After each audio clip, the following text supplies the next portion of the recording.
All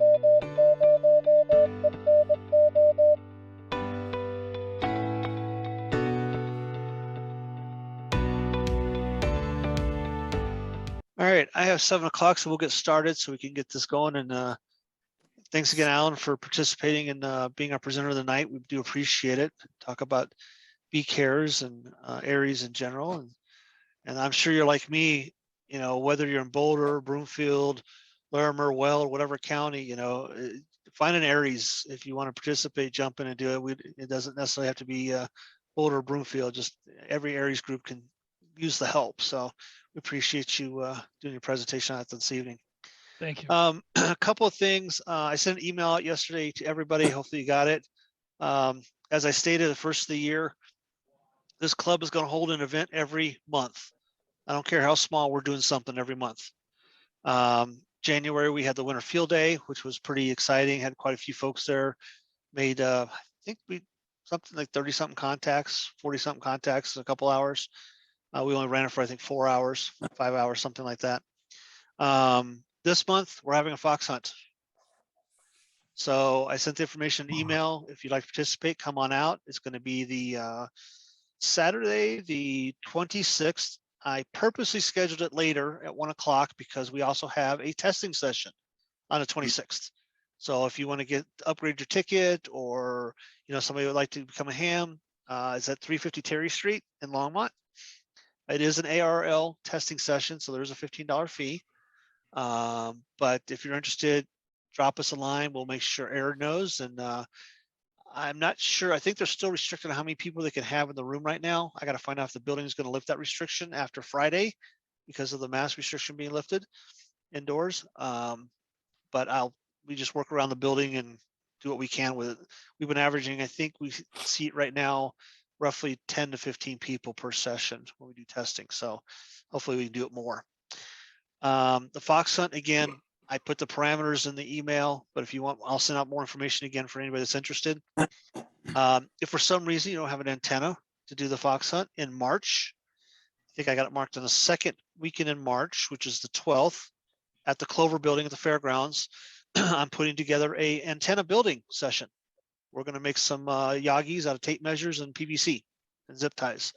So if you're interested in that, come on out as well and maybe build an antenna, because in April, I think, Ed, I got to get with you, WA7EM, as far as when you want to do your session, whether you want to do April or May or something. But in April, I was thinking about having another fox hunt with homebrew antennas only and make it a little bit more challenging.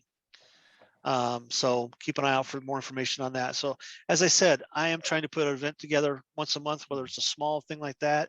Mike, W0KKI, your vice chair, may try to put some POTA events as well and do POTA again, like we did last year.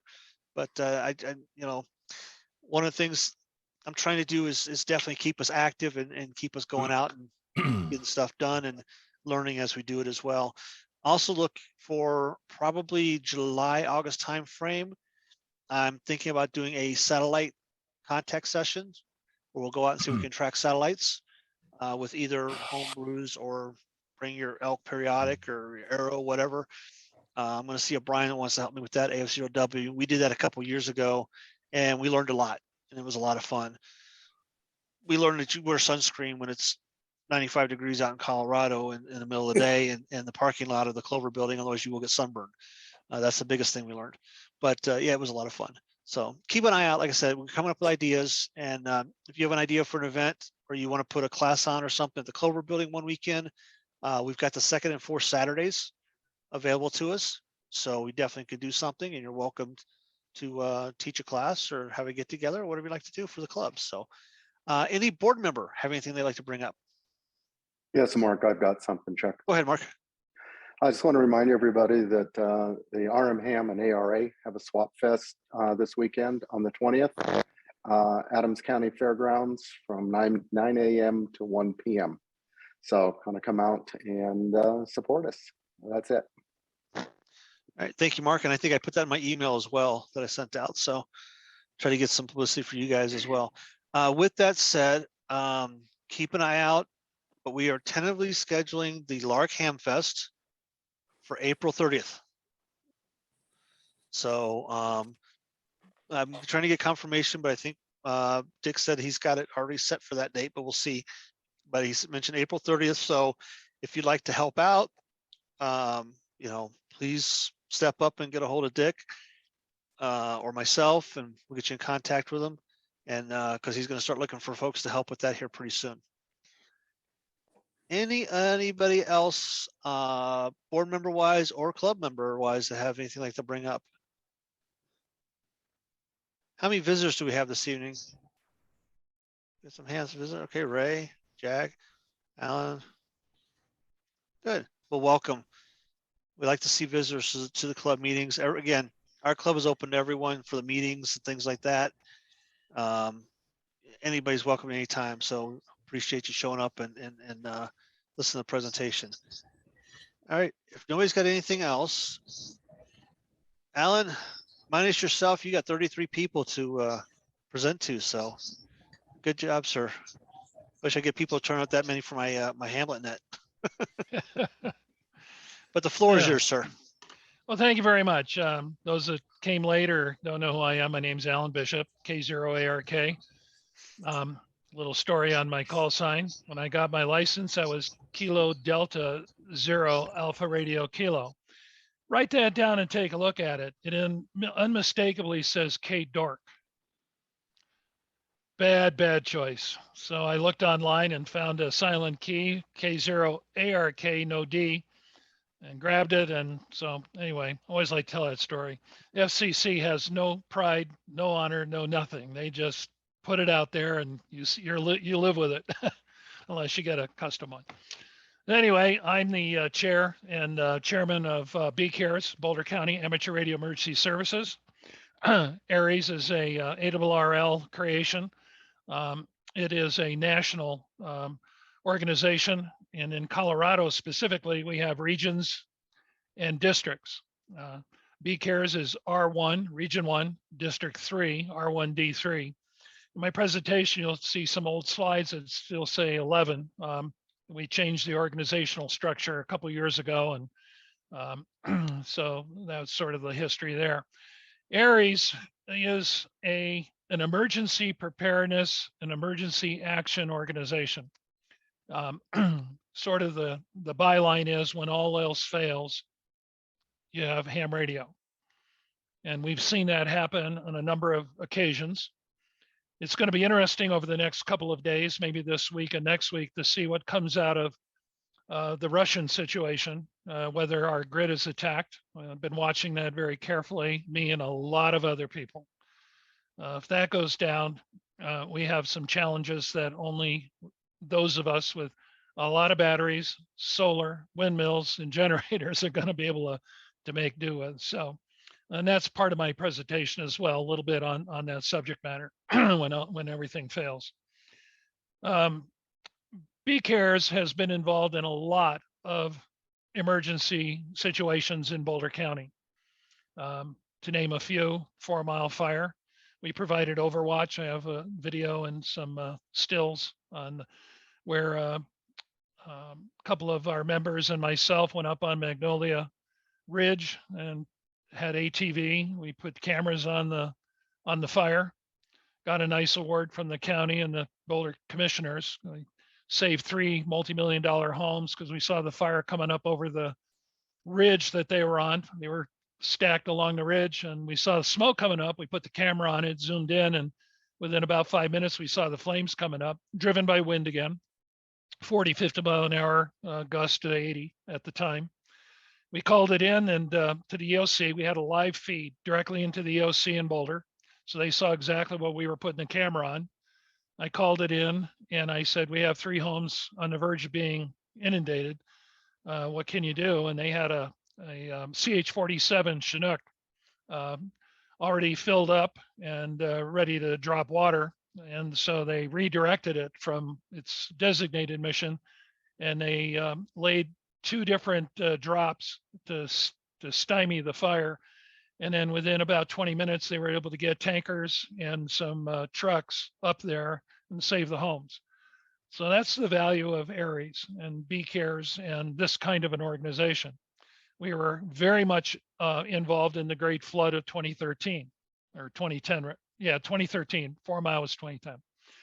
And to give you that example, how we saved lives, up in the Allens Park area, there was a section across the river that was only accessible by a bridge. The bridge was washed out, but there was a small development on the other side with retirees, one of which had to have oxygen. He was bedridden, had to have his bottle of oxygen or he would die. So they called it in through the ham radio network and said, you know, we need an oxygen bottle up here ASAP. Well, the helicopters, there was no way to get, it was all in wooded area and they could have dropped it, I suppose.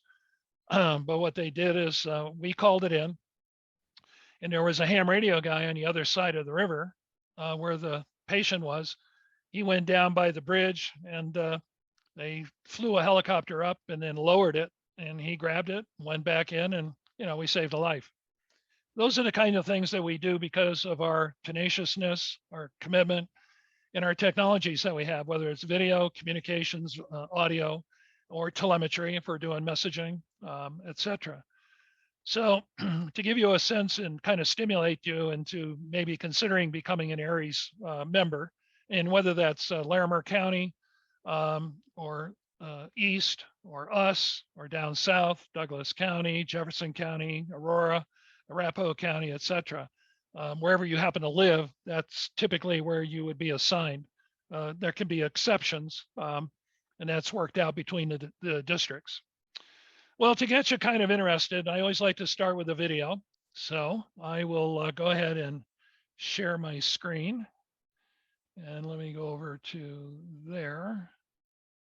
Actually, I'm gonna share this screen.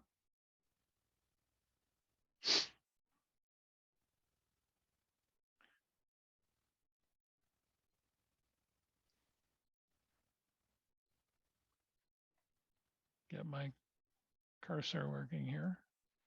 Nice drone. Oh, thank you. That's my other thing I do. And hopefully the sound works. Can everybody see that? Yeah. Okay. I mean, I can.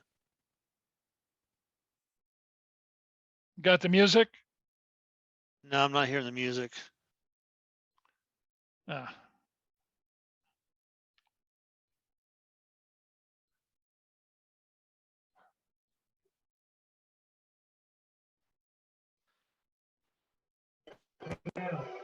There we go. Started to hear it.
Okay, back in 2011, and that was a joint mission that was, let me close this thing out here.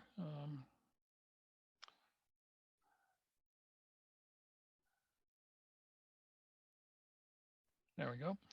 That was a, a mission joint between 4 hospitals, and it was a basically an exercise in mass casualty and C-130s. And you're going to see in my presentation, I'm going to do now a quick PowerPoint on amateur radio and ARES in particular. We did these missions out of Centennial Airport and DIA. And the one we're going to be showing here is out of DIA. Multiple hospitals, C-130s bringing in 150 volunteers acting as casualties, then doing mass care at one of the hangars. And what BCARES was engaged to do was provide overwatch, video overwatch, and communications from the fly line to command center, incident command, and providing real-time quad pictures on very large screens, which FEMA provided. It's a FEMA hosted event. And it's amateur TV and public safety is the presentation that I have. And I'll bring that up and take you through this, which really explains what this is all about.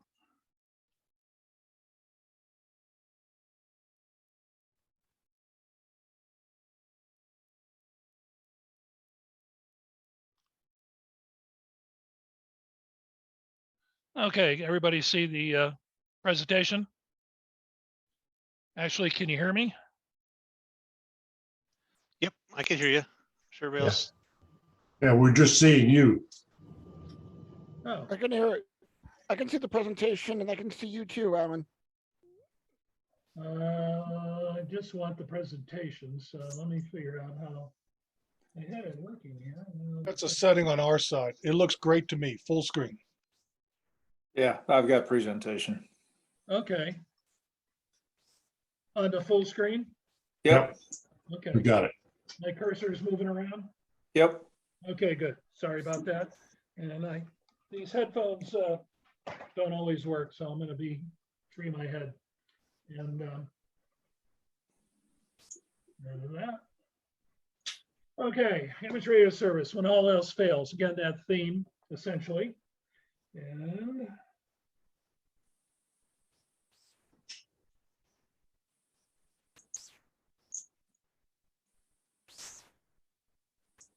there we go. So this also has a focus on some technologies that we've become very good at BCARES, and that's ATV. Although now we've gone digital, everything you see here, based on the years backwards, we were doing a lot of analog, which you'll figure out here. So when all else fails, then what? Well, loss of power grid for 10 days and the cascading effect we will have to deal with. Loss of cellular networks and landlines. According to a study, National Center for Health Statistics, 1 out of every 4 American families does not own a landline. And that actually has now increased to like 1 out of 100. People just don't invest in the landlines anymore because they're really infatuated with their cellular phones until the cellular towers go out. And that 25% has actually been increased now as well from a statistics point of view. Loss of internet connectivity, and we rely on internet for everything. Food supplies run out. Grocery stores shelves will be empty in 7 days. Delivery personnel don't show up for work. And if anybody is at a King Soopers warehouse and they fill up their semi with food, they're not going to the stores. They're going home, and they're taking their truck with them. I mean, that's the nature of that kind of a catastrophe. Gas stations will be closed. The only state right now that we're aware of that has gas pumps backed up by generators is Florida, and that was mandated because of hurricanes. The gas stations around here, when the grid goes down, you don't pump gas. And the big one here, uplift stations. I brought that. I'm a subject matter expert on interoperability and drone implementation with FEMA. I was invited to the Region 8 risk management meeting several years ago, and I gave a presentation on both.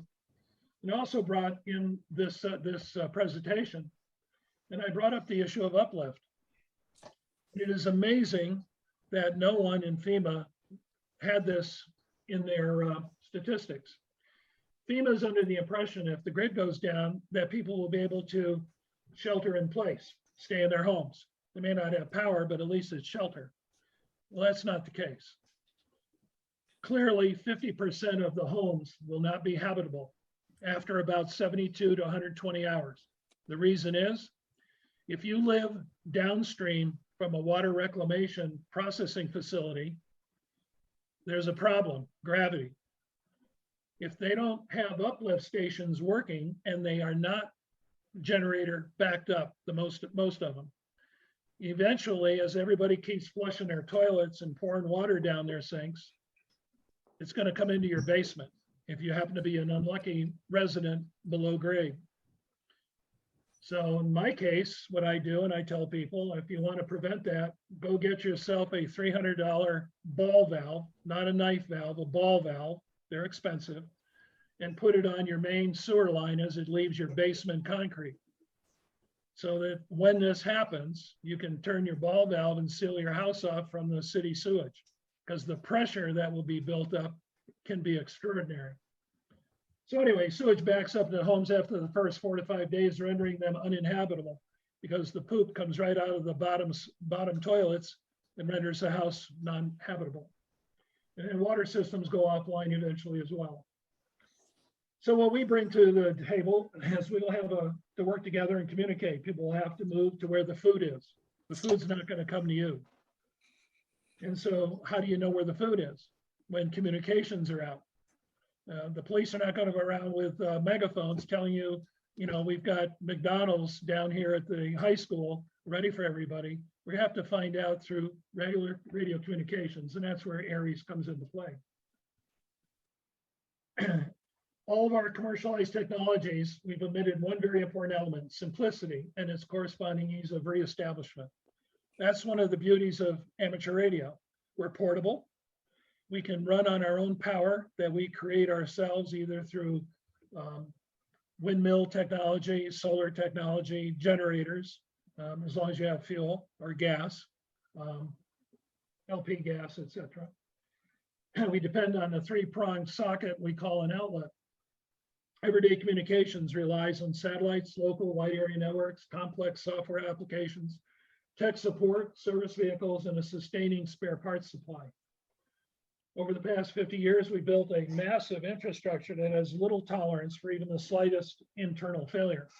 And of course, the big failure would be power. That dim light at the end of the tunnel, it's an amateur radio operator holding a flashlight and his portable radio. As of January back 2012, there were 738,000 amateur radio operators in the US versus a population of 313 million. That's gone up about 25% now.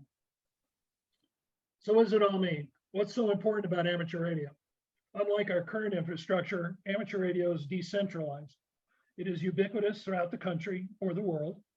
At nearly any time of day, I can speak to any country, anywhere on the planet without being plugged into an outlet, without connection to the internet, without a satellite, without a landline, and without a cell phone. I can do this at my base station, in my vehicle, or as I'm walking down a dirt road holding a handheld radio. Technologies, we're very good at what we do. In HF, VHF for regional, HF worldwide, UHF local as well, repeaters, VHF, UHF, and even video. One click too fast there. Packet messaging, VHF, UHF, text messaging, which we use frequently and used a lot during the Marshall Fire. We were stationed at all the evac centers, keeping tabs on populations, male, female, sex, family members, children under 18. All that data was collected on an hourly basis and fed directly into the EOC via BCARES radios and packet. Remote sensing, HF, VHF, UHF, stream flows, rain gauges, live data reporting, nuclear, biological, chemical monitoring. These are all facets that we can inject ourselves and be partners with. Amateur television at the time, 30 frames, we can do 120 frames. We have high definition, high resolution. We can do, typically we do 4 simultaneous images on one stream for Overwatch. You'll see this here coming up. We work in the whole frequency spectrum, essentially. 5.8 is our favorite for video and for other technologies that have a bandwidth requirements. We have I personally have sent video 20 miles from here all the way up to almost to Fort Collins, line of sight. And then with the advent of drones, which we'll get into as well. One of the things that is important for amateur radio, and early on, about 6-7 years ago, I got some pushback on video and high definition TV and the integration of commercially available products into the amateur exclusive radio spectrum. And I understand it. You know, they're the purists, the early guys who, you know, amateur radio is what it is. It's unique. You have to be licensed, and we bring that to the table. Well, the problem is it's not enough. And if we're going to continue our existence, we have to be able to marry current commercial technologies that people want and need into and through the amateur radio technologies. They don't always work hand to hand, but they work together. And so the advent of ATV migrating to digital TV, our communications capabilities in the digital arena for packet and other digital communication methods, we make the best use of those fully integrated so that we are needed. The last thing that Mike Shard, the director of OEM for Boulder County, said after the Marshall fire when I did a hot wash with him was, we can't do certain things without ARES. And that was very evident. There was no one else to do 911 backup for the mountain communities when XL shut off power and it was down after 4 hours. So they call upon us, and we have to be able to deploy and provide these technologies that are unique, but they're not necessarily unique to ham radio. Just we're very smart people, and we know how to make the best out of what we have. We have a bigger toolbox now. It can't just be a socket set without metrics. Now we do everything. So here's some of the other things that are fun and engaging when you're part of an ARES organization. This is where we were deployed at NDMS in 2005 at DIA. C-130s brought in the volunteers who acted as patients, went through triage, and this was the triage area over here. We provided live video links to all the hospitals from this location. This is my portable antenna tower that we use for these kind of events and field day. So we had up at the top, you can't quite see it, we had dishes that point to designated receive locations. So we could put live video feeds into hospitals and show them that their particular CH-47 or Black Hawk helicopter was coming with 5 patients. We could actually show the departure, and they knew what they were to expect. So we had a command center here for radio communications. We had our mobile video guys set up to the locations where they were triaging patients.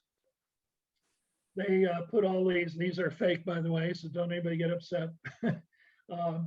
Rubber, you know, they had mannequins deployed all over the place around DIA, the area that was torn down to make room for the airport. These now became great training centers, simulating tornadoes and other types of catastrophes. Here we migrate into fire. This was the Flatirons fire. And I and Joey Stanford, we were Overwatch on top of the very top tower over at NCAR, and a great view. So we put the cameras out on the deck and see one here, another one's out here. And then we monitored our video live streams and a night view. This my ATV communications pod. And then Jim, he was over here over on Flatirons doing a monitoring at a different location. Now here's the top of the tower, capability to put live feed back into the EOC. Joey Stanford, myself doing overwatch from Magnolia into the 4 mile. And to give you a sense of what we do, we provide live video feed onto a quad picture for overwatch.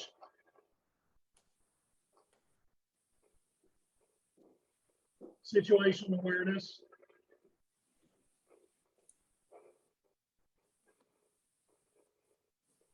Traffic management on the flight line. We got very busy. We had up to 7 helicopters, much like what happened during the flood. We had over 40 helicopters running out of Boulder Airport. That was a trick, and we did the same thing there.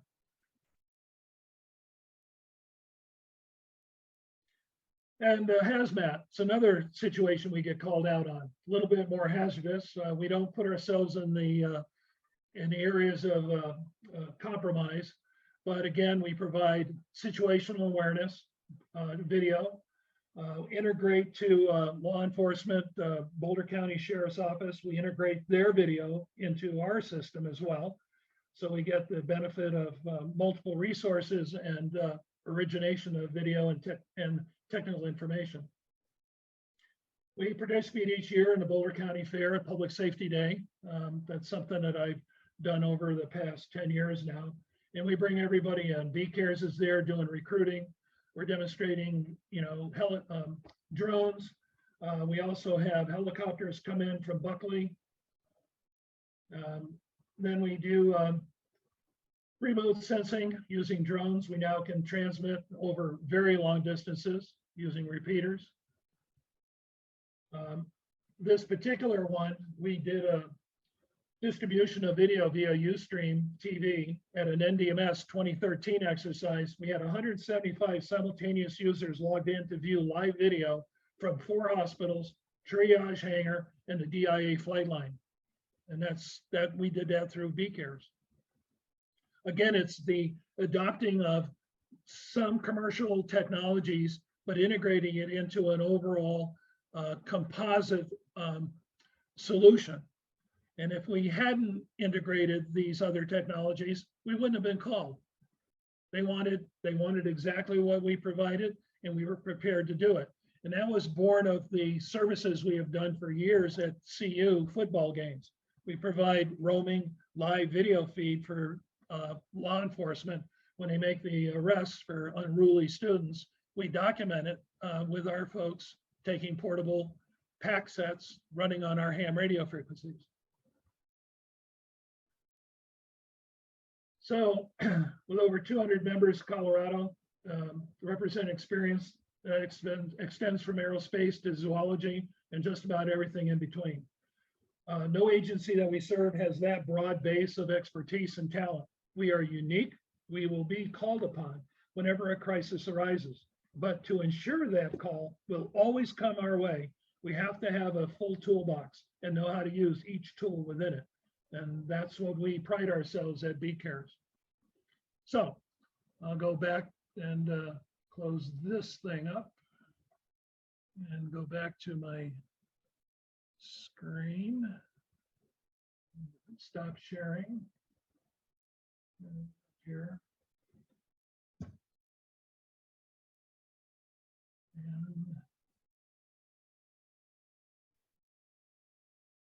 And I don't know, have I stopped sharing or am I still sharing? Oh, here we go. Never mind, I got it. Okay. They were back to normal? Back to normal. Okay. So I don't know how much time I've allotted. I've probably taken a lot of time, but I always open it up to Q&A, questions and answers, hopefully answers. But I do want to make a point that Boulder County, BCARES R1D3, we are Boulder County and Broomfield County. We're working on the possibility of adding Gilpin County. They don't necessarily get along well with Douglas and those folks because they're kind of in the backside but they marry well with our front range, the foothills. And they want to deploy the same kind of thing we've done with MERN, Mountain Emergency Radio Network. They want to be part of that. And it looks like we're going to be able to do that this year. So I'll keep everybody posted. But BCARES is growing, not necessarily by intent, but by need. And look forward to that. So I'll open it up for questions. All right, thank you, Alan. Really quick, Alan, I want to say you got as much time as you need. Oh, okay. We've had presenters go till 9 o'clock, 8, whatever you need. And I did see Ray had his hand up. So Ray, you had a question? Yeah. Tell you what, Steve, why don't you be the monitor? Who was it? Steve, be the monitor, because I can't see all the people at once. So Yeah, I can't either. And I'll keep an eye out. Sure. And also, if Okay. anybody puts anything in the chat as well, I'll let you know. okay, all right. Who's first? That was Ray. Go ahead, Ray. Okay, Alan, you talked about the drones that you were using, and you showed a nice picture of one as your background there. So, what are you doing with those drones? Are you just taking video, or are you actually using them as repeaters? What's happening there? Yes, yes, and yes, and then another yes that you didn't cover. So those drones were very at the very beginning. About 10 years ago, I developed those, and we deployed those initially. Now we're using DJI because they are the market leader in the world. They own 68% as of January, 68% of the world market, and their product is priced amazingly low for the features they have. So all the drones we use now are from DJI, and predominantly we use the Mavic, the ones that have dual camera thermal and the high res thermal 640 by 512 instead of the 320 by 210, which is almost useless. So we have thermal camera for search and rescue at nighttime. We can pick up fires during the daytime because we use pseudo color with those thermal cameras. And then of course they have high res 4K 60 to 120 frame per second capability. Fly for 30 minutes on a battery set. And we have multiple of those. I also am a member of Boulder Emergency Squad, and we provide the drone operations for Boulder County Sheriff. I'm a chief pilot for them. So we provide video. We are called out on, I'm a member of the Boulder County SWAT team. I'm a mission specialist, and we provide overwatch on a SWAT call. So we'll put a drone up over a house if it's a barricade situation. And then we provide live video to the 4 corners of the building and the front door. We'll put up multiple drones as needed. If it's nighttime, we put thermals up. And then also we do search and rescue, as I mentioned earlier, and we've been very successful with that. You can get a drone up and cover a square mile faster than 50 people on foot can do, even with snowmobiles or ATVs. So I have launched a repeater with a larger drone, a 1000 from DJ that holds 20 pounds for about 20 minutes. These are short term because they're battery powered. But yes, to answer your question, we can and do all of those features. Thanks. Cool. Thank you, Ray. Bob, WA0JJC, go ahead. He's got a question. Yeah, hi, Alan. Thanks for your time this evening. I'm not into ATV or APRS. How much need is there for just 2 meter and 70 centimeter voice communications? Well, we integrate well with VHF and UHF. That's been established. The repeaters are typically in those bands. Specialized bands, 1.2 gig. We do have transceivers that work in those bands. We typically use those for video as well. Good bandwidth. Outside of that, we use the lower frequency bands for telemetry, packet, if we're doing HF. HF does not work well. We've done many exercises with HF on packet, and we're trying to get packets from Boulder to Denver, to the EOC in Denver. Never works. Too close. We try Invis, and that works to get us to Colorado Springs and to Grand Junction, but nearby, really tough. As we all know, frequencies don't always work when you need them to for the short distances. Usually pop right over the target. I don't know, Bob, did that answer your question at all? Well, no, I was asking about VHF, really. Okay. You know, a lot of us have 2-meter rigs in our cars, handhelds. Can those be put to good use? Absolutely, we rely on those. Those are absolutely key. When you saw the picture when I was doing Overwatch for the 4 Mile Fire, that's all we were communicating on were those 2 bands, and we were using pack sets, and I had a mobile unit in the vehicle as well. Yeah, we rely on that. All of the communications to the evacuation centers are on those 2, UHF, VHF. And then we use them as accordingly based on distance, and we get the VHF well used up in the mountains for work in canyons. They work well up there, which is why the Boulder County Sheriff still has VHF. It finds its way up those canyons where 800 trunk systems just don't work. Okay, So, yeah, thank you. don't get rid of them. Don't sell them at a ham fest. They're very much needed. And if you look at the repeaters, if you go to Colorado Connection or Rocky Mountain Ham, go to their websites and look at the frequencies at all of their repeaters. You know, there's a backbone that runs from Albuquerque all the way to Wyoming, Cheyenne, and it's connected all the way. And you can communicate anywhere along there. DMR, VHF, UHF. Pick your favorite flavor. Don't get rid of them. And they work well on 12 volts, which is really nice because you can plug it into your car. When the grid goes down. All right, I didn't see any hands really quick. We did have one question on the chat. Is somebody wants to know how do you join? I'm going to, since Jerry got me involved in this road show, I'm going to call on him to describe the process. And you're in Boulder County, I assume? Somebody was asking on the chat. I'm not sure where they're located. Jerry, why don't you go ahead, if you don't mind, go ahead and give a synopsis on the process to become a member. Okay, very good. At a high level, everybody can hear me okay? Yep. Okay, very good. Yeah, we have a BCARES website at bouldercountyares.org. We have places on that menu where you can look at membership and look at what the application process is. And it's basically, first of all, completing ICS 100 and 200, those 2 FEMA ICS courses, Incident Command System courses.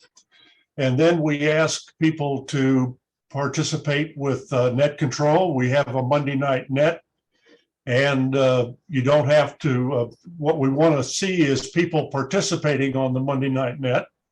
And we also want the new member to submit a back copy of a Monday night net or 2. And you can also submit a back copy of other nets that you participate in.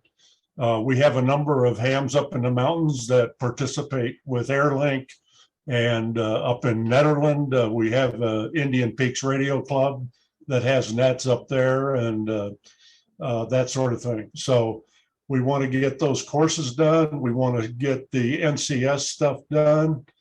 And then we want to, because we support the Boulder County Sheriff and as our primary served agency, we for years have considered having a Boulder County Sheriff's Office ID card, as we use that basically as our BCARES identification card. The process is undergoing some changes at the moment. The sheriff is really clamping down on the volunteers that need the requirements for getting that ID card is a little more strict now. It's about a 5 or 6 page DocuSign document. And we need to get fresh fingerprints even from all the current BCARES members. This has been going on now for about the last year, trying to get everybody. I believe everybody is virtually been re-fingerprinted and re-applied with the Boulder County Sheriff's Office volunteer process. And we've rolled that into the BCARES membership process. So when you decide that you'd become interested in BCARES, go to the website, look at the requirements, take those 2 courses, check into a few Monday night nets. I do a back copy of every Monday night net that I'm available on. Then we like you to participate by taking a net and running a net on a Monday night, and also producing a back copy. The completion of that application, that process is you get 2 of those 3 things done and you're considered on your way to membership. Then because we want to get to know you and we want you to understand what all goes on in BCARES and a lot of the things that we cannot do and things that we should do. We have a interview process. You have to be approved by the board. And then we have an orientation session. And because of COVID, right now we have not had a what do you call it, a standard orientation session for quite some time, because we normally do those at the EOC, and the requirements there are we can't even bring people into the EOC now that without a badge already assigned. So once those things are done, then you are a member of BCARES. And I don't know if I covered everything at all correctly there, Alan, but if you have anything else to add, please do. Yeah, just a couple other things, just so people are aware that it is a formal process. You have to sign off and approve a background check. You have to be fingerprinted, and those are the basic requirements. And you also have to sign off on the MOU. Signing off means that you've read it. That is a key point. We are now covered under workman's comp, and that MOU specifies what the terms and conditions are to be covered during a call out or an activation. So there's a little bit more to it in the details, but essentially apply through BCARES, get a Boulder County Sheriff's ID card, go through their process. All in all, you should be able to get it done within 30 to 60 days. That's the time frame that we can make happen. And as Jerry was saying, they've been through an audit, the sheriff's office has, by federal agencies, and they found that they were giving out too many guest or volunteer cards that weren't accountable. People died and their cards went with them in the casket or in the cremation process, who knows, but they wanted those cards back, and they lost control. So the audit has tightened strings. Now you have to have an ID, but you have to go through a process. And then Jerry in particular has to maintain the membership log to make sure that when we lose, somebody goes either retired, quit the team, or became silent key, we recover, because that ID is property of the Boulder County Sheriff. Okay, so good job, Jerry. Thank you very much. Next. Thank you. Great. Thank you, everyone. Ray, you got another question? Ed, did you raise your hand? K0HHG? Okay. I'm trying to cover 2 screens here. So, I mean, there is a raise hand option also, and I see Don figured out WB4 FAS. So if you want to unmute yourself, go ahead and you can ask your question, Don. Yeah, thanks, Alan. This is piggybacking on Bob's question, but it's a little more general. My station is strictly HF at this point in time, and I'm looking to expand my equipment. Do you have any kind of documentation on like the type of equipment I should be looking at? Because it looked like you have the spectrum of just about anything and everything, but like, do you have something like basic and then branching out in different areas, that type of thing, so I can plan? Yeah, good question, an excellent question. I would personally, and I think based on experience, I would absolutely want a dual channel, dual capable handset, including a base station if you're going to have, or a mobile station in your car. You want to be able to monitor multiple frequencies simultaneously. So a dual bander works very well. and it allows you to look at VHF channel and a UHF channel, because we typically activate both repeaters. We use the BCARES repeater for primary emergency communications net traffic, and then we open up one of the BARC repeaters to use as our resource net, where people can sign in, take a shift, or we can order parts, or get a generator up to a repeater like we needed to do at Gold Hill during the Marshall fire. The generator up there wouldn't start, so one of our ham guys had a generator, brought it over and fired it up. We do that through the resource net. So, and there's a whole variety of radios to give you a sense of what they look like. I mean, there's an Anytone DMR. There's the Yaesu. This one is a single band VHF. Then there's a Yaesu makes another one. ICOM makes them. Loxon. And the prices are amazing.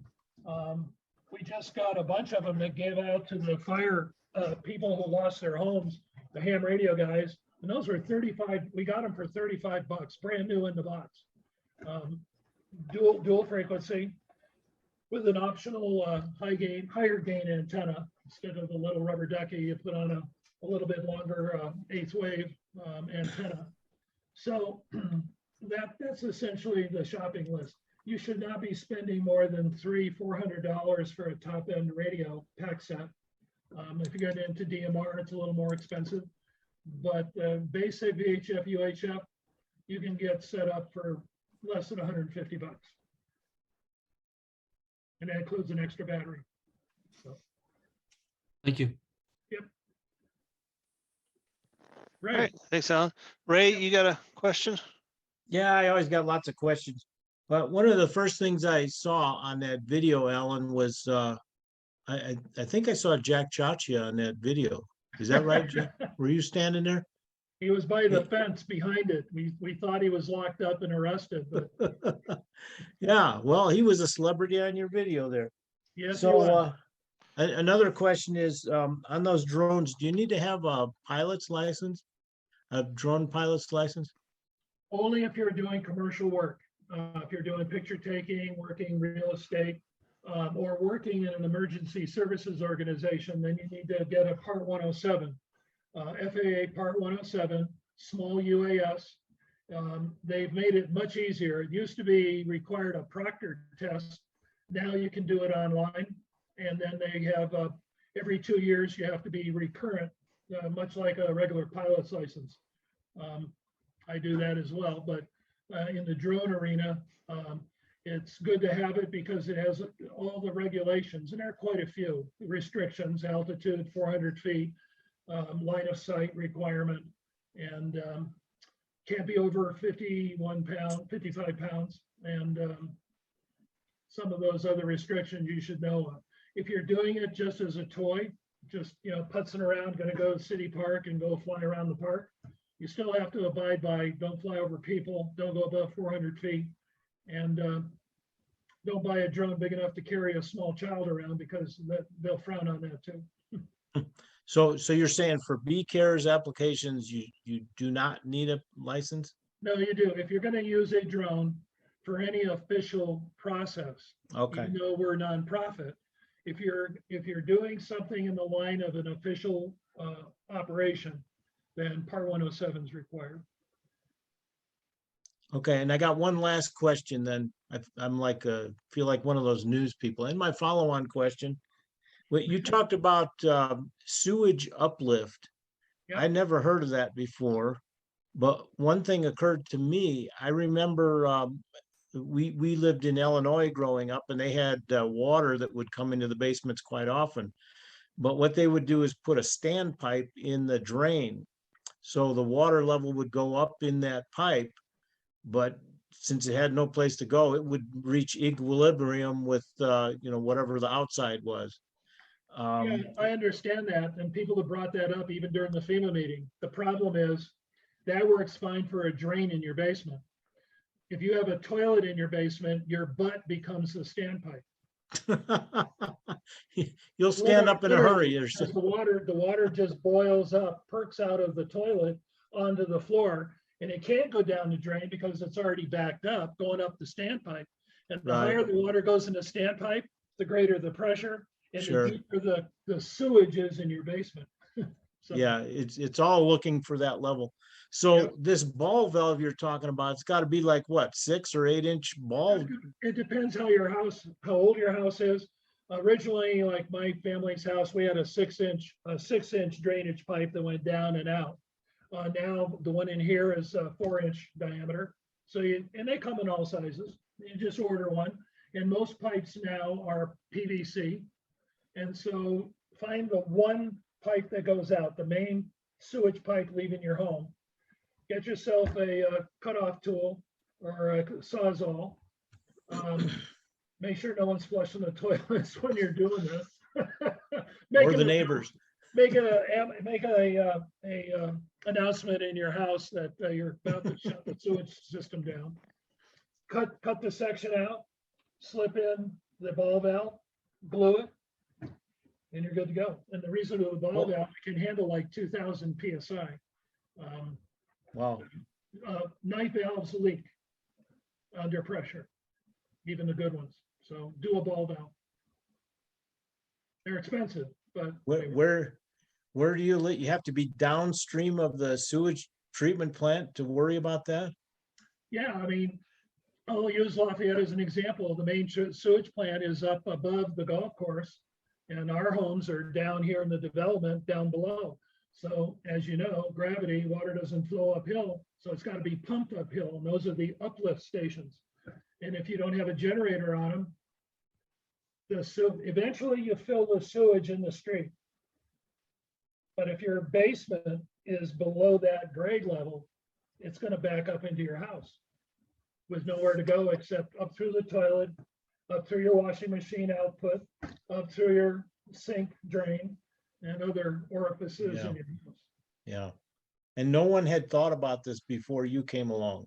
Nope. When I gave the presentation in Salt Lake City to about 500 FEMA management executives, and I told them the story, and I stopped talking, and they all heads went to one another, and they were whispering like, "You believe that?" And I could read some of the lips, and it was like holy S and F this and F that, and they were like, "Why didn't you think of this?" That kind of thing. Because what it did is it destroyed their estimation on how many centers they needed to set up evacuation centers. They were mostly undermanned. And the problem is many of the centers that they had, like high schools, well, they have the same problem. If the high school's up on a hill, great. You can put some outhouses out there and take care of people. But if the high school is down below grade, the high school is uninhabitable, then that's an evacuation center. I mean, it's a big problem that nobody's addressed. And I can't believe, I'm kind of on a soapbox here for a second, I can't believe that the city fathers, the county commissioners have not made a building code that requires a ball valve on the main sewage line, especially if you're below grade of a water treatment plant. It amazes me. So anyway. So Alan, where do you gain access to that line?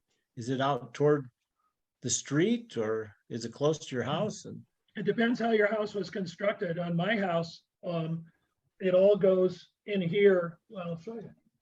Picture's worth 1,000 words. So there's the pipe that goes from the upstairs, and it goes right down, and then it goes along the floor, and it meets up with the one that goes from the other part of the house, goes into the main line, which is visible. It's above the concrete.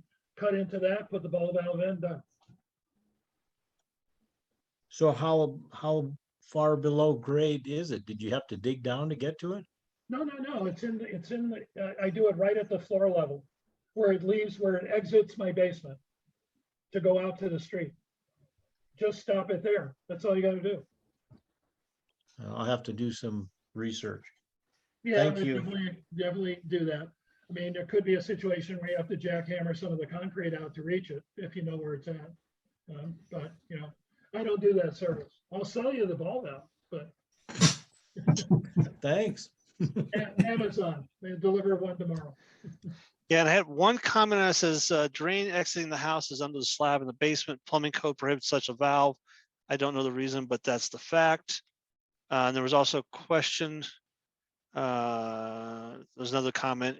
In order before it branches up to any of your toilets code. But then there was a question, a comment and question. It says over the years, the primary risk area has been the foothills. People who live in the foothills have become sensitive to emergency comm issues, but the flatlands, I-25 corridor, and the police agencies that support these areas seem disinterested in volunteers and areas. What do you see as opportunities for those living on the flatlands?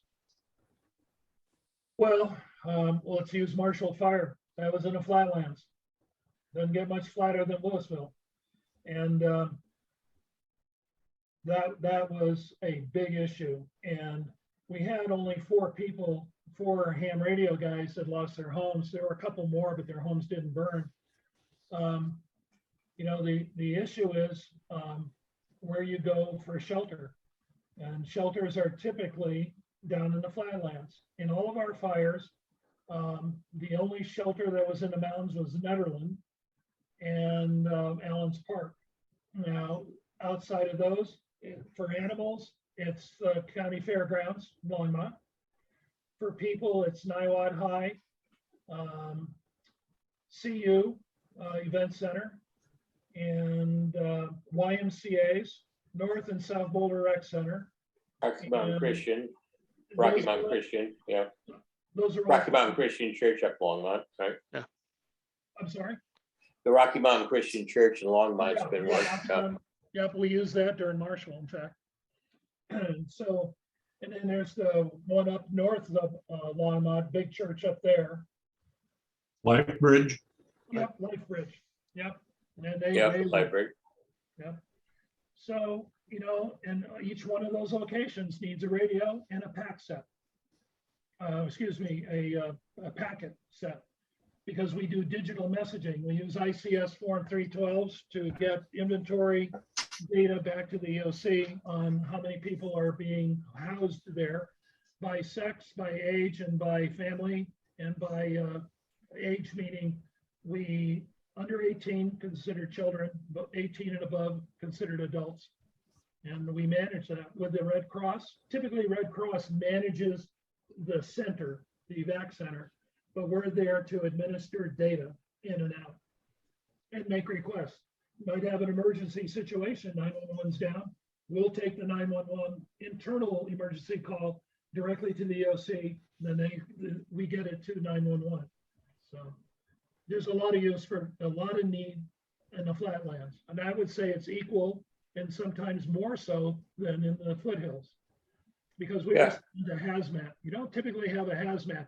You might have a semi roll over in the mountains and you'll have diesel spill. You know, nobody's going to die of that. But if you get a truck coming through with torpedoes for the Navy and the truck overturns like the Mousetrap many years ago, those have been here a while, remember that. It looked like a cigar box had been dumped on a toy train table. They had torpedoes laying all over the highway. Luckily, none of them exploded or broke open, but hazmat happens. And it's typically on the flatlands because it's around main corridors. There's also weather conditions down there that have caused, you know, we get tornadoes, we get snowstorms, all that stuff. That's all the whole Aries involvement typically, Sky One, Aries, etc. Yep, Jack's absolutely right. Most of our calls are on the flatlands. I mean, when a fire comes, it gets all the press. So everybody goes, oh, Aries is working a fire again. But in between those fires, we're doing things like hazmat. We're doing evacuations due to whatever event has happened, whether it's tornadoes or high winds or a supercell comes over and decides to dump a godly amount of water and we have a localized flood, we make notice and do overwatch. Yeah, the way I interrupt is that, you know, primarily the reason they don't get utilized so much in Denver, let's say, or Aurora, is the fact that they're counting on their systems that they have in the first response systems, because they don't have the terrain problem for the communications that we see up in the hills. So they're dependent on that system. As long as that system's up and running, they feel they don't need a backup. and it may not be right. But that's the way that, yeah, you know, you've been there, done that. We've all got that scar tissue. Yeah. Great, great. Thank you for all the great information and great questions. Anybody else have any other questions for Alan or for Jerry? I'll leave you my email for internal use. Well, I think actually, I think I already have it because I know I post an article on our website for BCARES looking for people. So, you know, I've been trying to help where we can as a club because we do have a partnership with BCARES being LARC as part of one of the founding members is what I've been told. So, you know, well, reputation of Jerry representing, you know, LARC on the BCARES board and things like that. So I try to help where I can. And we, you know, I've even got one of your flyers in my little packet at the training sessions after the testing sessions that I hand out as well. I have a nice little welcome letter to the ham radio. And then I got BCARES in there. I got LARC, I got NCART, I've got, I think Pikes Peak's got a flyer in there, Aurora, you know, whoever wanted to give me information on their club, whatever, I threw in this packet to get hams out there and getting on the radios. So Yeah. I'm doing my part to try to spread the word as well. And, you know, and for me, my personal experience with Aries has been good so far up here at R1D1, Larimer County, Weld. We're, you know, like any other nonprofit volunteer group, you know, we have our struggles, and most of it is people and time. You know, there's not enough people and not enough time in the day for the people we do have. So. And there's a standing rule of thumb, and that is any volunteer, whether it's Red Cross, Salvation Army, pick your favorite, you know, Peace Corps. Yeah. It's 10% of the membership does 90% of the work. Yeah, it's exactly. And that's not a negative or fault. That's just reality. Yeah. You know, it's a volunteer organization, and you catch people available as they can be available. And so you have to, it's a numbers game. If I need 10 people, you know, I need 100 members. Right. To count on, you know. So, and we're at about, what are we at, Jerry? 50, 51 or 52? I forget what the last number was. Yeah, we're down around 52 right now, primarily because of the sheriff's audit. And we've lost a lot of people. I mean, Jack used to be a member of BCARES, and he flew away east. Yeah. He's supporting some other Aries group. Yeah, so I'm trying not to, actually. Yeah, I'll bet. Yeah, but we're going through the roster, and you know, the sheriff really with that audit really cut down a lot of folks. I guess that's that. I don't have anything more to say about that, but we're sitting right about 52 people that I consider active. I mean, I'm one of those people that I consider active. I spend a lot of time with BCARES, but I was unavailable for the Marshall fire because my wife was in rehab from surgery in a rehab location that was evacuated. Yeah. And I spent some serious time during that Marshall fire wondering where in the hell my wife was. So I feel bad about that, but I just wasn't available. Yeah. And that's what happens. We had other BCARES members that were involved with family problems. And I mean, one family had members of their family in Costco, and Costco got completely burnt down. Yeah. So it's just it's a crapshoot. Yeah. Well, and that's one thing I've always said to this club here. You know, we got to look out for ourselves, otherwise we can't help anybody else. So there are going to be those situations. And like you said, Alan, it is a numbers game. And it looks like Don KE0EE has a question. Go ahead. Go ahead, Don. You can see on my screen that I've got the WinLink connection going, and I'm wondering how often BCARES, as an organization, does a WinLink connection HF. I know we used to have it in the POC, but I don't know if that's still available and able to do it or not. I couldn't quite make out, there's a muffling there. Could Chuck, can you interpret for me? Or? Yeah, it sounded like, Don, you were asking about WinLink over HF for BCARES? Yeah. Yes, we do that. We've done that in all of our exercises. And that was illustrates the problem with close proximity to your target location. If you want to go direct. In the case, the point was we tried to do WinLink and packet to Denver's EOC from the Boulder EOC. Couldn't get them, but interestingly, Colorado Springs and Pueblo guys down there picked it up, and Grand Junction picked it up. So it absolutely can be used. It works very well, except for close proximity. The nature of our emergencies tend to be local, so we don't get much use out of it. Jerry, go ahead. Yeah, it's an excellent segue into really what Don and I have been doing since late last year. We've been using, well, first of all, I'll say this COVID situation, pandemic, has kept us from doing in-person regular training sessions. And we haven't figured out how to do that yet. And we need to do something about that. But in the meantime, Don and I especially have been using this group of amateur radio operators called ETO, Emergency Training Organization, ETO-MCOM.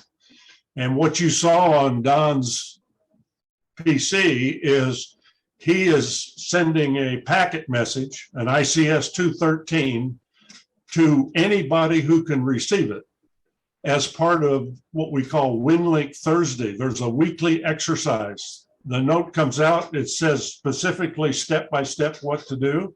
I've got the thing printed out here, and I'm going to be doing that tomorrow. And tomorrow, this week's exercise is actually kind of unique because we're going to send 213 to two different places. One, our FEMA clearinghouse, and the other one to our ARRL section chief.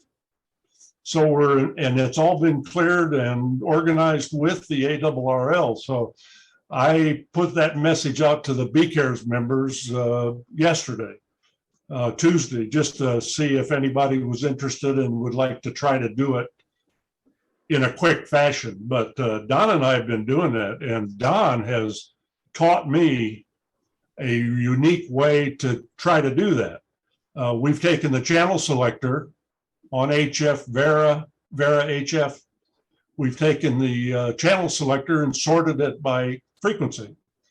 And whatever band we're working on, we go to the lowest frequency. We try it, doesn't work, scroll the band up a little bit to the next available frequency that's green.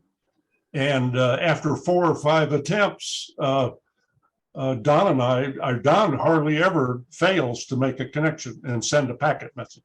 So this ETO.comm that I've been talking about for a while seems like something we should be taking advantage of and learning some things.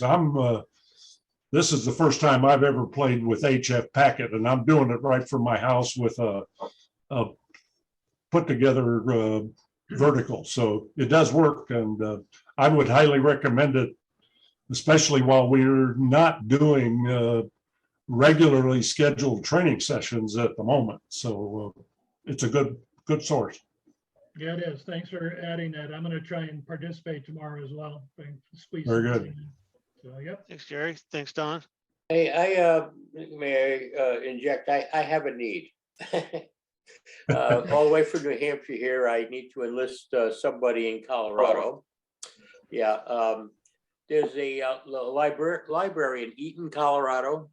Librarian up there was supposed to have an ISS communication, and whoever sponsored it up there dropped out. And he needs somebody else to help get that ISS communication to go. And I don't know if anybody there, but if somebody knows somebody, have them contact me. What day is that scheduled for, Jack? I'm not sure. I don't know. He's supposed to contact me with the details, but I haven't heard from Bob yet. But the ISS coordinator happens to be our New England Division chair, Fred Kemmerer. He's the one we just got elected. And he asked me if I knew anybody out in Colorado who has, ISS capability to help sponsor this. Eaton is a small town out of Greeley, right? So yeah, that's right. Just northwest or northeast of here. So I thought you guys might have somebody who has some ISS capability, that we could coordinate it with, and Fred will coordinate as a national coordinator. He does it for all over the country, actually. Yeah. So the Boulder Ham Club has done it, as well as Estes Park Ham Club. I'll get you some contacts. Appreciate that. The other group I could think of is RM Ham. Yeah. They have pretty much everything you need to do whatever you need. Mark, are you still on? I think Mark might have dropped. Let me get a hold of Doug Sharp. Yeah. Good move. All right. And Mark, and let me see if I can get RM Ham involved. Okay. Just like BCARES and BARC and every other group around here, we've got a nice strategic partnership with them. And I've been trying to do more stuff with Doug, especially since he does a lot out here, and he's also my trustee out here in Firestone. Right. So he's got some political pull. But let me get a hold of Doug and Mark and those guys at RM Ham, and let me see if they can maybe get somebody that might help, and they can bring the truck out there or something. That would probably be, because they got everything right in one of their vans. I think they're up to like 3 or 4 vans now. So, and they've got another cool Doppler antenna that they picked up from Arrow that they had at the Hamfest up at Incart. That was pretty neat. Excellent. So good idea. I was trying not to bang them too. I just got John involved with. We're trying to duplicate what they have in the Colorado connection and our RM backbone here for all of New England. It's not as easy as it would be actually out there because of the population densities, et cetera. But it can be done. We're going to do it through mesh networking and stuff like that. And then I've also got another guy who used to be a member there, Dan Norman, who now lives in Connecticut. He was going to end up, he was my Bach Junior guy. Well, he's now going to be an AD in the youth organization out here. So I've still got my sticky fingers involved in a lot of this. I put everybody to work. Well, and Jack, just send an email to k0itp@w0eno.org. Send me the information, and let me coordinate with Doug and Mark and see if I can get some contacts at RM Ham. If anything, maybe depending on when it is, if we could maybe borrow their equipment and just do it in one of their vans, I think would be really cool. And it would not only add to the excitement of contacting ISS, but get the kids to say, this is pretty neat type scenario. Cause I know I'm trying to work with them for this year. I do a Santa on the Air with the LARC Club, and we use our repeaters, and we were using Echolink last 2 years, but I want to try to get connected and do the entire state of Colorado. We've had people as far away as Canada over Echolink that joined us for Santa on the Air. I have a local Santa here in Longmont who's unfortunately not a ham. I'm trying to get him to become a ham, but he does everything over Echolink, and I just remote control his computer. And ARL said, yeah, that's fine. You're a control operator. You're good. No, absolutely. So I'm working with them on other things. So use me as your contact, and we'll see if we can get them taken care of for you. By the way, I got an interesting thing from a club standpoint. I'm learning a lot out here. I belong to the National Area Radio Society, NARS. Their website is N1FD, like N1fieldday.org. Okay. This club has 475 members, of which only 110 of them from New Hampshire. They do over the internet. They have internet membership because they do so many programs. Everything they do, they make videos of. They do all their video presentations for every club meeting, every type of organizational thing is available on their website. Their activities are numerous. They've run field days anywhere from 4A to 23A, operations. Wow. And they're very involved in STEM organizations. They're very involved. As a matter of fact, they go all over the country doing STEM stuff at their own money. Club is in 2019 was the Amateur Radio Club of the Year, and that they were picked up. But take a look at their website. The thing that intrigued me was the internet membership is a good way to pick up. They charge like $15 less than the normal membership to become a internet member to somebody out there, but they have something to offer. They have a website with a lot of different things that are available for people to to view or to take part in, and because everything's on Zoom meetings, they show up on the Zoom meetings membership. And we run HF nets and stuff like that, where we get people checking in from Florida and everything else. So kind of interesting to broaden your ideas to collect membership. And those are very easy members to feed you. They're not living in your neighborhood. Oh, yeah. No, I appreciate that. We actually still have members that have moved away that stayed with the club on occasions.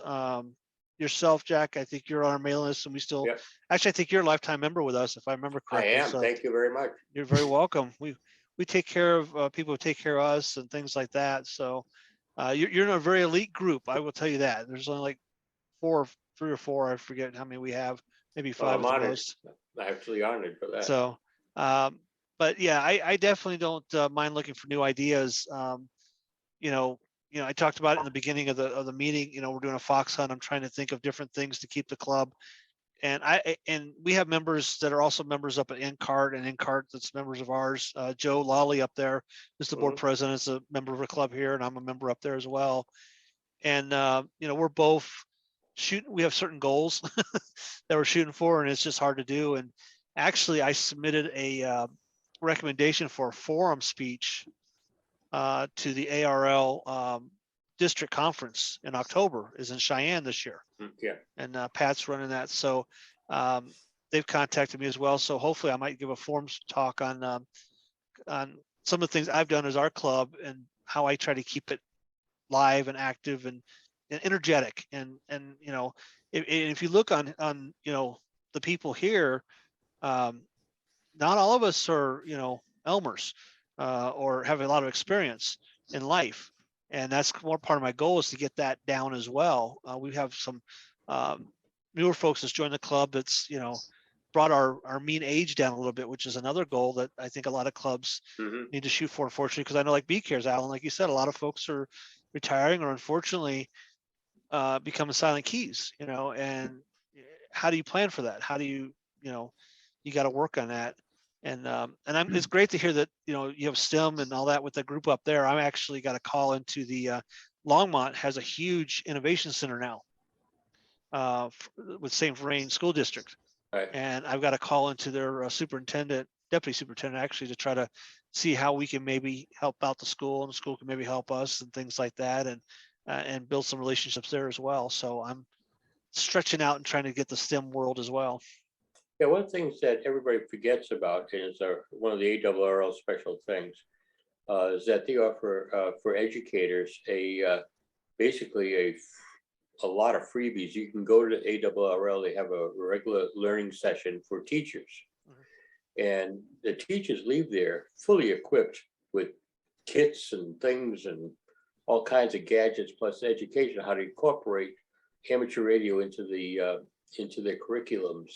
And in the science and physics behind it. And it's free to the educators. They just get to Connecticut type of thing, okay? And I think there's even assistance to do that. Yeah, I'll have to check into that as well and mention that when I go talk to them. Yeah, and that's why I just brought it up for. Yeah, and I know Kat, who's one of our instructors who teaches, stuff, takes advantage of some of the stuff the ARL has as well, as far as pamphlets and things like that for the training classes that we do. And which we're going to try to start doing again here this year, hopefully. Well, I'm very happy to see where LARC is today, because I remember going up there some few years ago. It looked like it was ready to shut down for a while. Yeah. I'm not going to let it happen. No, I know you're not. The fresh blood that got in there to turn this around was these guys have done a terrific job. I'm very, very, very proud of see what you guys have done. Well, thank you. And like I tell the board, I tell the members, it's not my club. It's their club. This is everybody, it's whatever you put into, you're going to get out of it. And, Yeah. you know, we've got, like I said, I've got a couple of members that are stepping up and going to host a class and do some hands-on this year, things like that. So we're definitely coming along. We're definitely getting some younger blood as well. I'm no Perfect. spring chicken, but I definitely brought the age down a little bit in the club. So. Yeah. So you need an actuarial, need the actuarial people like that to get the age down. Not us 80-year-olds. Well, and my biggest thing is I tell, and everybody on this who's been on this call before has heard me say this, I can't do it alone. Jerry can't do it alone. Don can't do it alone. Doug can't do it alone. Can't do it alone. No, nobody can. We have a board to help run the club because technically we need to, because we're an organization as a 501c3 and we got to do all the taxes and all the other legal stuff. But it's your club. What do we want to do as your club? So I just try to throw ideas out there, and the one ideas I do throw out, I do try to actually run and host. And that's one thing, people have ideas, but sometimes they want other people to do it. That's one of the hardest parts of a club, and I'm sure Alan that's been my strength. As well. That's been my strength. Yeah. I'm a great delegator. How do you want to run with that? Good, go for it. I'm a great delegator. Yeah, I've been learning to do more delegation. That's for sure. As I get older, you have to. Yeah, no, don't burn yourself out. Unfortunately, I'm not retired yet, and I got several years to go, and I still work. So I got that in the family and kids in college and things like that. So, but I do to try to keep, do as much as I can to keep the club active. So I appreciate the kind words, Jack. And like I said, you come back to Longmont, check us out. We have Saturday morning breakfasts still, so come join us. And I still have kids living out there in Tacona, so I'll probably be out there. Come on out. Let me know. I'm over here in Firestone, so yep. We'll get Doug Sharp and yourself and me. We'll go out and have lunch or something. I've done that before. I've eaten with Doug. He's easy. Oh, I know. Buy him a beer. Yeah. Well, Mark, myself and Doug have been trying to meet like once every 2 months or so and have lunch and keep up and build that relationship with RM Ham and our club. So excellent. Hey, but Jack, thank you for the ideas. You and I grew up in New England, so I have to ask you, are you going to do field day on Mount Washington or Mount Equinox? No, we're going to do it in Greeley Park out here. No, it's quite different, Alan, but it's quite different. I missed the Boulder field day or the Longmont field day quite a bit than out here, but the camaraderie is the same. Yeah. And the people really, put a great effort. We got a lot of people who show up. It's a very public place. So I think that's their entire thing, is to be have a nice public place and sell a hobby, and they do a good job of that. Yeah, that's why people ask us on field day, you guys have a booming signal. Where are you? And said, well, we've got an 8,000-foot tower. We're at 282 feet here. But I'll tell you what, I have no problem getting to Europe. There you go. Scooted across the water, right? Well, I'm working QRP here, 5 watts, talking into the Middle East regularly. Wow. CW, but it's still a hell of a contact for 5 watts. It helps to have a little salt water between you and there too. That helps. Yeah, first bounce off of here is into the salt water. Yeah. There you go. Make that signal go farther. All right. Well, thank you, Jack. Anybody else got any more questions for Alan or Jack or anybody on the board or anything? So, no. Again, Alan, thank you for the presentation. Very great presentation. Hopefully, people, if they've got the time and can put the effort to it, will come. Become part of a member of BARC or BCARES. I forgot one of those vowels or consonants. I forget which one it was, but yeah, get more involved with BCARES. And have you heard anything about the Boulder County Fair this year? Do you know if they're going to hold it? You guys going to be out there, or? They're waiting to hear. They haven't. To my knowledge, they've not made a decision yet. I think they're waiting to see how Omicron evolves out of a second variant, which is going around right now. Okay. So I don't know. We had to shut down the salute to sirens, the law enforcement thing that we do, because this COVID prevented it. So. Well, I know they had the Christmas parade here in Longmont this year, we supported. They had the turkey trot this year, which we supported. Haven't heard anything about the parade yet. No, For Boulder County. I don't know, Doug was on a few minutes ago. I don't know if he's still on or not. Looks like Doug dropped. But- the Friday's a big day. Friday's the drop of the masks Yep. for Colorado. So we'll see how that goes. It will be interesting. Yes, it will. And you know, a couple more comments. People are thanking you for the informative presentation. Oh, well, thank you very much. It's so been my thank honor you. and pleasure to do it. I did the Indian Peaks Club up in Netherland about a month ago, and I plan to continue doing. I'm going over to Gilpin County, talk about maybe putting a repeater up at the Blackhawk or up at Central City, one of the tall Okay. hotels. Got permission to put it up on the roof and put a radio system there that would really benefit them. So I think we could work something out for them. So do you know when Indian Peaks is moving their repeater? I heard they got a spot. I think they haven't nailed down all the finer details for the location, but yes, they're moving. Yeah. Because it sounded like where they were moving it, we'd probably be able to hit it from out here.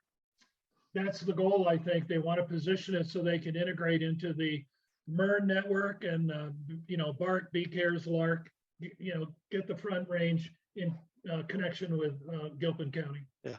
Yeah. Because I talked to Charlie at the Hamfest up in Wyoming. In Loveland.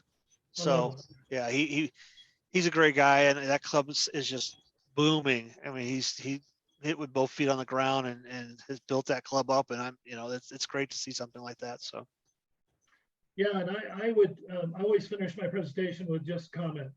There's a lot of grandfathers and maybe even great grandfathers sitting here at this meeting. The kids that are coming up, if we don't get them engaged, this hobby will go away. Those of you that know about AMA, Modeling Association, they're having have had a very similar problem. A lot of older guys, and trying to get kids involved through STEM or these kinds of get-togethers. We got to get a movement to protect the hobby. That's separate from, ARES is one factor, but we got to protect our frequencies. And if we're not using them, we're going to lose them. yeah. Yeah, I just saw some, you're right, Alan. And I work for a company, SAIC, that's very active in the STEM field when it comes to employee resource groups. We have employee resource groups that are very active in promoting STEM education and getting people involved and getting kids involved. And I think if we don't, you're right, it's going to die out. I had the opportunity when I was in high school to get involved with amateur radio. But nowadays, a lot of high schools don't have the clubs. They don't have the people they don't have the sponsors. They don't have the clubs. It's like model rocketry. Model rocketry is dying out, rockets. Oh, would I have fun with those? And God forbid we mix model rocketry and amateur radio. Go figure. But we gotta find a way to get the future involved. I'm a grandfather and a great grandfather, and you're right. What you said earlier about worried about the world situation. I'm worried about, I'm sorry to say it, World War III. It could very well happen. I saw some things in the news recently that frankly scare me.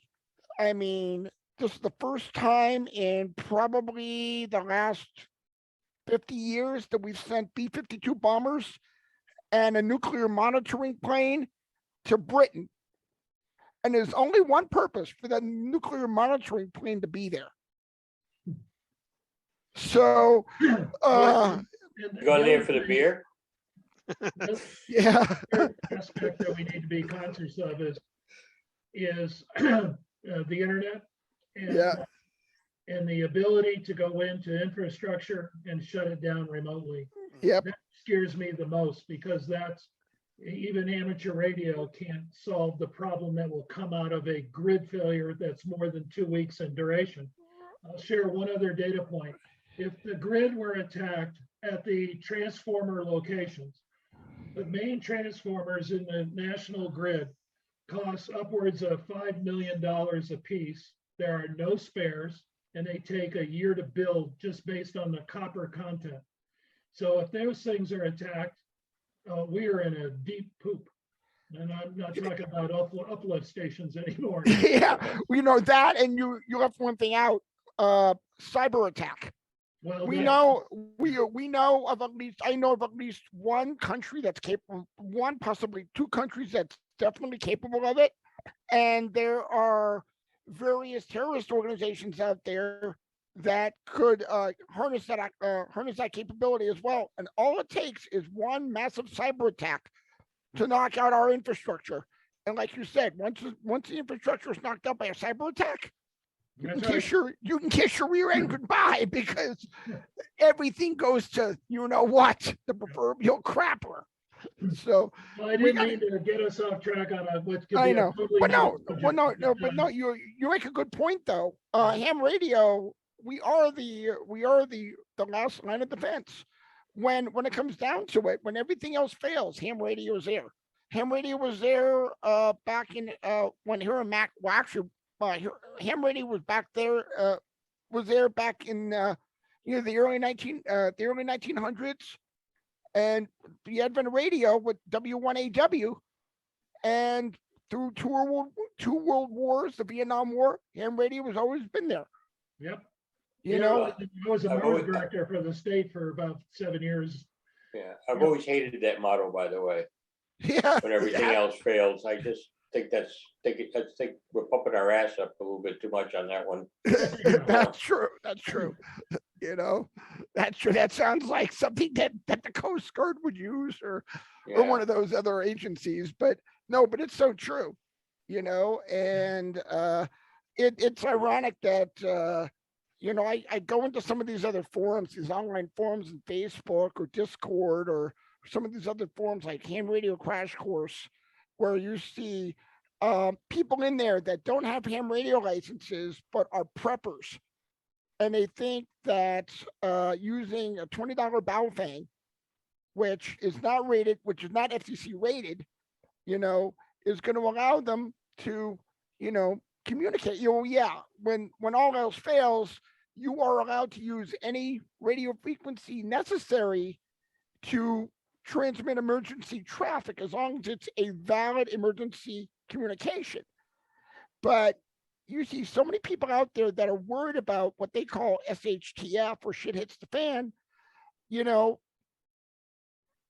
they should get involved with ham radio, because ham radio, at least they can get the training, they can get the experience, they can meet with other people that have similar experiences, and maybe they won't be so worried on it anymore. Well, I mean, those are good places to attract members, and so are, you know, Jeep outfits, guys that are four-wheelers, all the four-wheeling groups you got out there.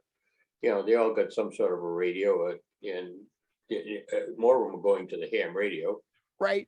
You know, truckers have gone from CB to 2B to radio, and you know, yeah, but they're not club members, so it's a place to attack for club membership and learn more about the communication devices that they have, because the one thing they don't have is the education that goes along with it that we do. Yeah. Or discipline. So that's the nature of what we can provide, is the discipline. Exactly. On how to use it and not cause more problems than they're thinking they're solving. Absolutely. Well, I want to thank Chuck and all you guys for putting up with me. I'm out of here. An opportunity to speak, and I really appreciate it. If you ever need me to come back and give another one, I'll be happy to do it. So I'm going to go ahead and sign off, and thank you very, very much. Thank you, Alan. Thank you, Jack. Thanks, everyone. Take Have care. a good evening, and we'll meet Bye-bye. again next month. Yep. 73. Good. Yep. You too. 73. 73. Bye-bye. All right. Yep. Yep. Hey, Jerry. Oh. Did you say Jerry? I did say Jerry. I'm here. Dick didn't get a hold of you today, did he? Who? Dick. No. Okay. I'll follow up with him to make sure. I know he had some basketball stuff going on too. I guess he's coaching basketball, so.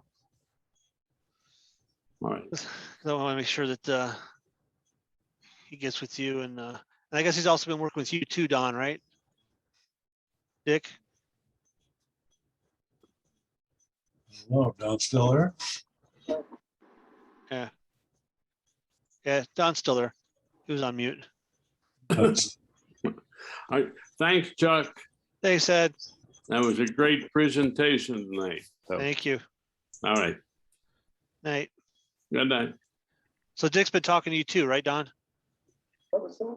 So Dick's been talking to you Uh, about Hamfest and, oh, yeah. okay, good, okay.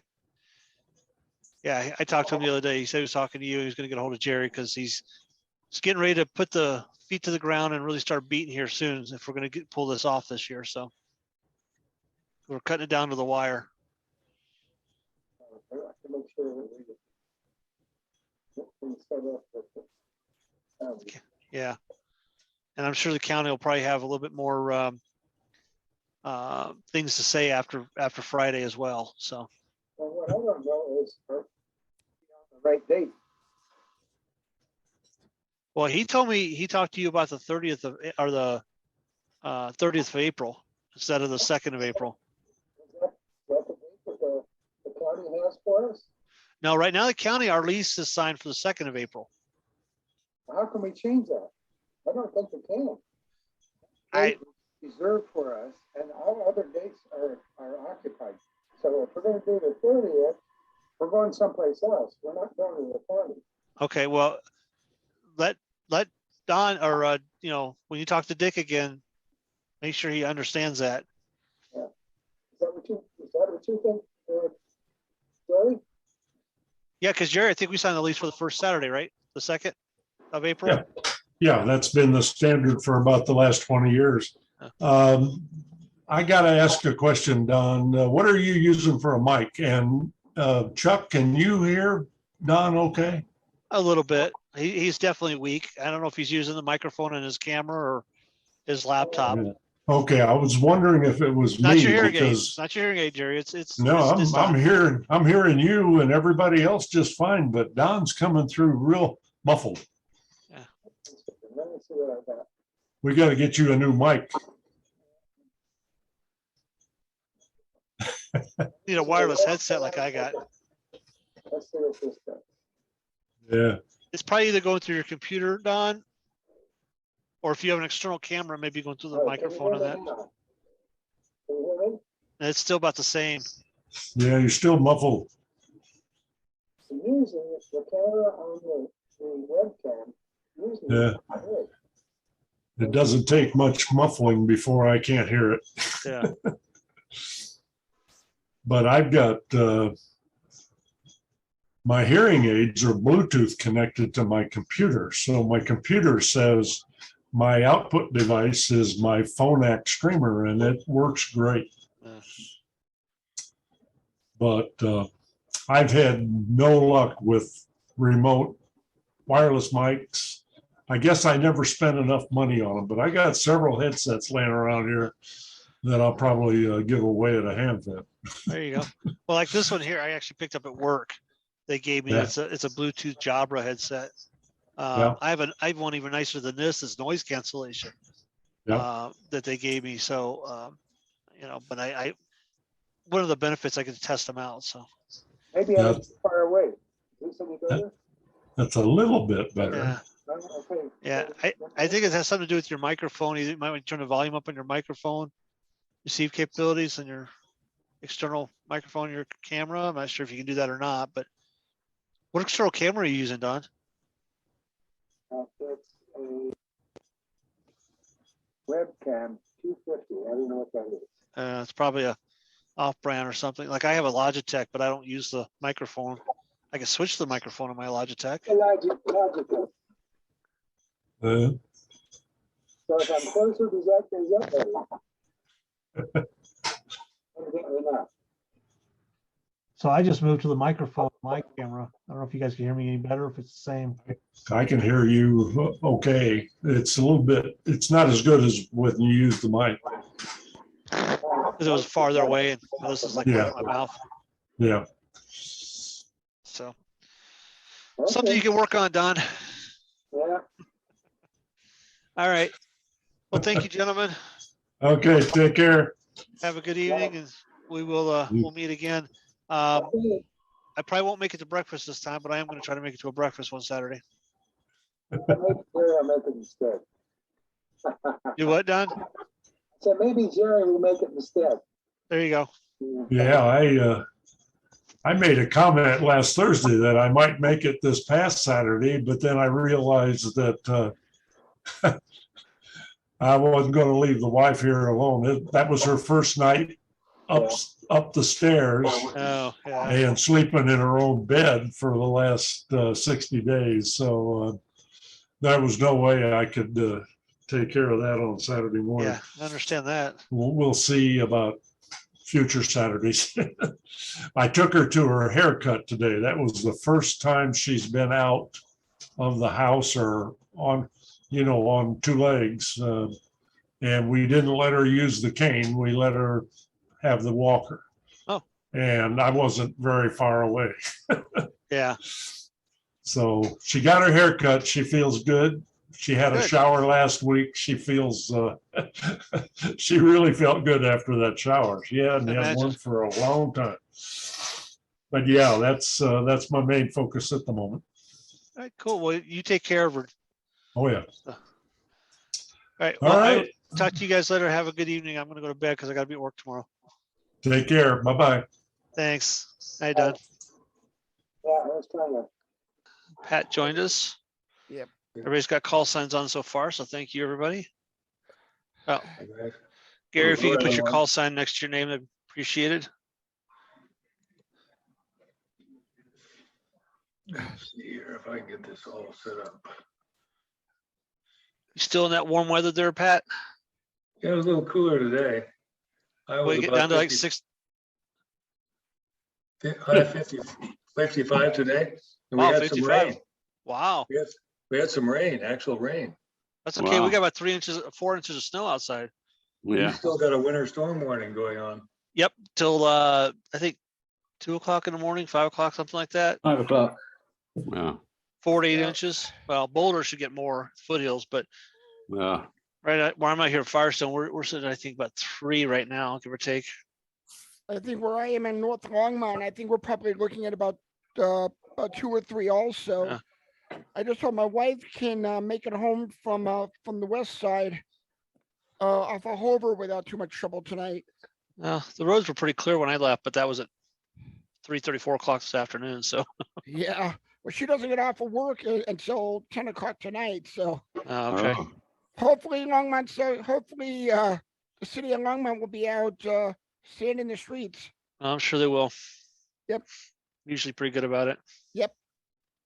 So, yeah, I missed my warm weather. I was in Florida last week, so wow. we had one day where it was like 59 degrees and raining. That was in West Palm Beach last Wednesday. But otherwise, the rest of the time it was like 77 up to 82. Beautiful. Oh, We boy. had 80s over the weekend. Yeah. It was Nice. like 80 degrees in Freeport, Bahamas when we were there. So Oh, Is that your next destination? no, that's where we went on our trip. We started in Miami and then we took a day and went down to Key West and then went back to Miami and then we went up to West Palm Beach.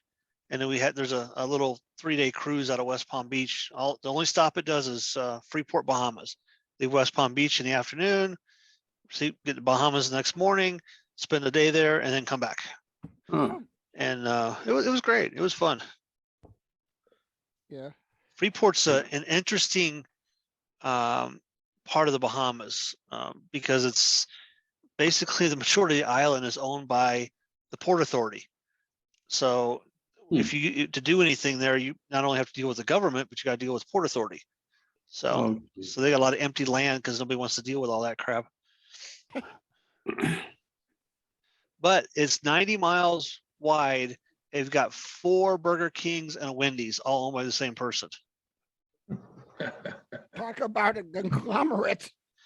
And McDonald's, they said McDonald's made it like 1 year, and they had to close the doors. But and the guy who owns it actually, his house is a castle. It's built like a castle. He drove us because we took an island tour with a local tour guide. It was a great time. Huh. I highly recommend if you get a chance to go out and check it out. It's pretty neat. Yeah. All right, everybody's got the Well- call signs next to their names. Cool. Thank you. We'll be back in the 70s this weekend down here. Well, this weekend I think it's supposed to be be nice here, like 50s, 60s, and then snow again on Monday, Tuesday, and Wednesday. Oh, great. Not like this, just No. off and on. So who's going to the Well- Ham Fest this weekend? Anybody going out to the ARA Ham Fest? I wish I could, but chances are I'm going to be training for a new position. So Oh. my wife has to work anyway. So it pretty much shoots the weekend. Yeah. That's at the Adams County Fairgrounds. So Yeah. Ah, Should be a good one though. yeah, ARA and RM Ham, kind of a joint venture with them. So should be good. Yeah. I'm gonna go out for a couple hours on Sunday morning and check it out. Yeah. where's that located, Chuck? Exactly. In Brighton. Yeah. Off of Highway 85, just north of 120th. Yeah. Okay. So it's not super far away. Yeah, No. the church, yeah, church I go to is off of 120th and Peoria, so we usually take 85 down to 120th and go east from there to get to it. So So it looks like Derek's an active ham. He's got his mic in his hand. I don't know if he's making a local contact or DX. yeah.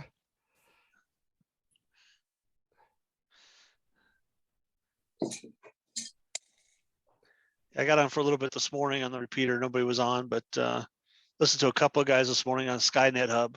I think they Yeah. were from, I want to say the UK. I think one of them were Australia or something this morning. Yeah, Oh, I've been, wow. yeah, I've been following Skynet Hub myself a lot lately. Have you ever checked into their Monday Night Net? I have not, but I believe we're going to have a presenter from Skynet Hub in the next couple of months. I checked in with them. I checked in on their net 2 weeks ago, and I've been so swamped and so exhausted from work. I haven't really done anything since. But it's an interesting net. It's an interesting net. Yeah, because I know they got links all over the place. So Yeah. Well, they're I'm picking them up on their. I think I'm picking them up on their 2-meter repeater instead of DMR. Even though I've got the DMR frequency programmed in, I think I'm picking them up on the repeater. yeah, I pick them up on a, I don't know which repeater it is, but I pick it up on one of them. Yeah. Oh, let me see what Mr. Jerry needs. So I'll be on mute here really quick. Sure.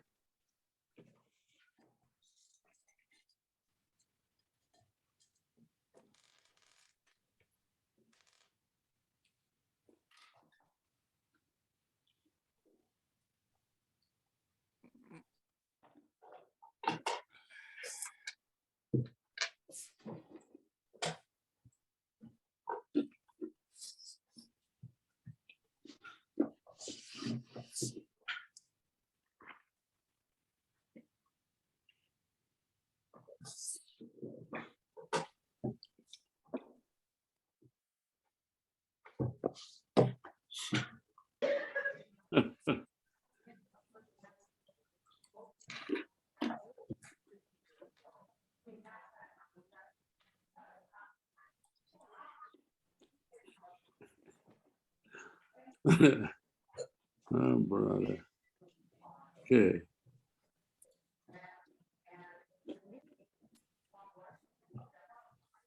All right, we'll see if Jerry joins us. He's having problems getting in, so I had to send the link again. It looks like we're using the same link we use every month, so I finally just bookmarked it. Yeah, in my browser.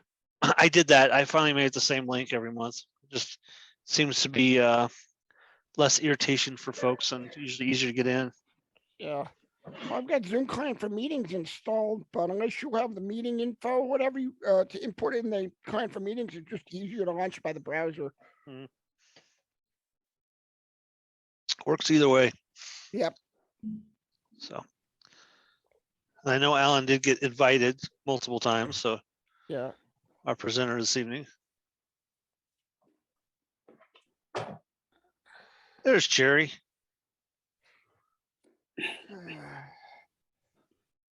Jerry made it. Thanks, Chuck. I don't know what's going on with my system here. Well, that's okay. We got you going.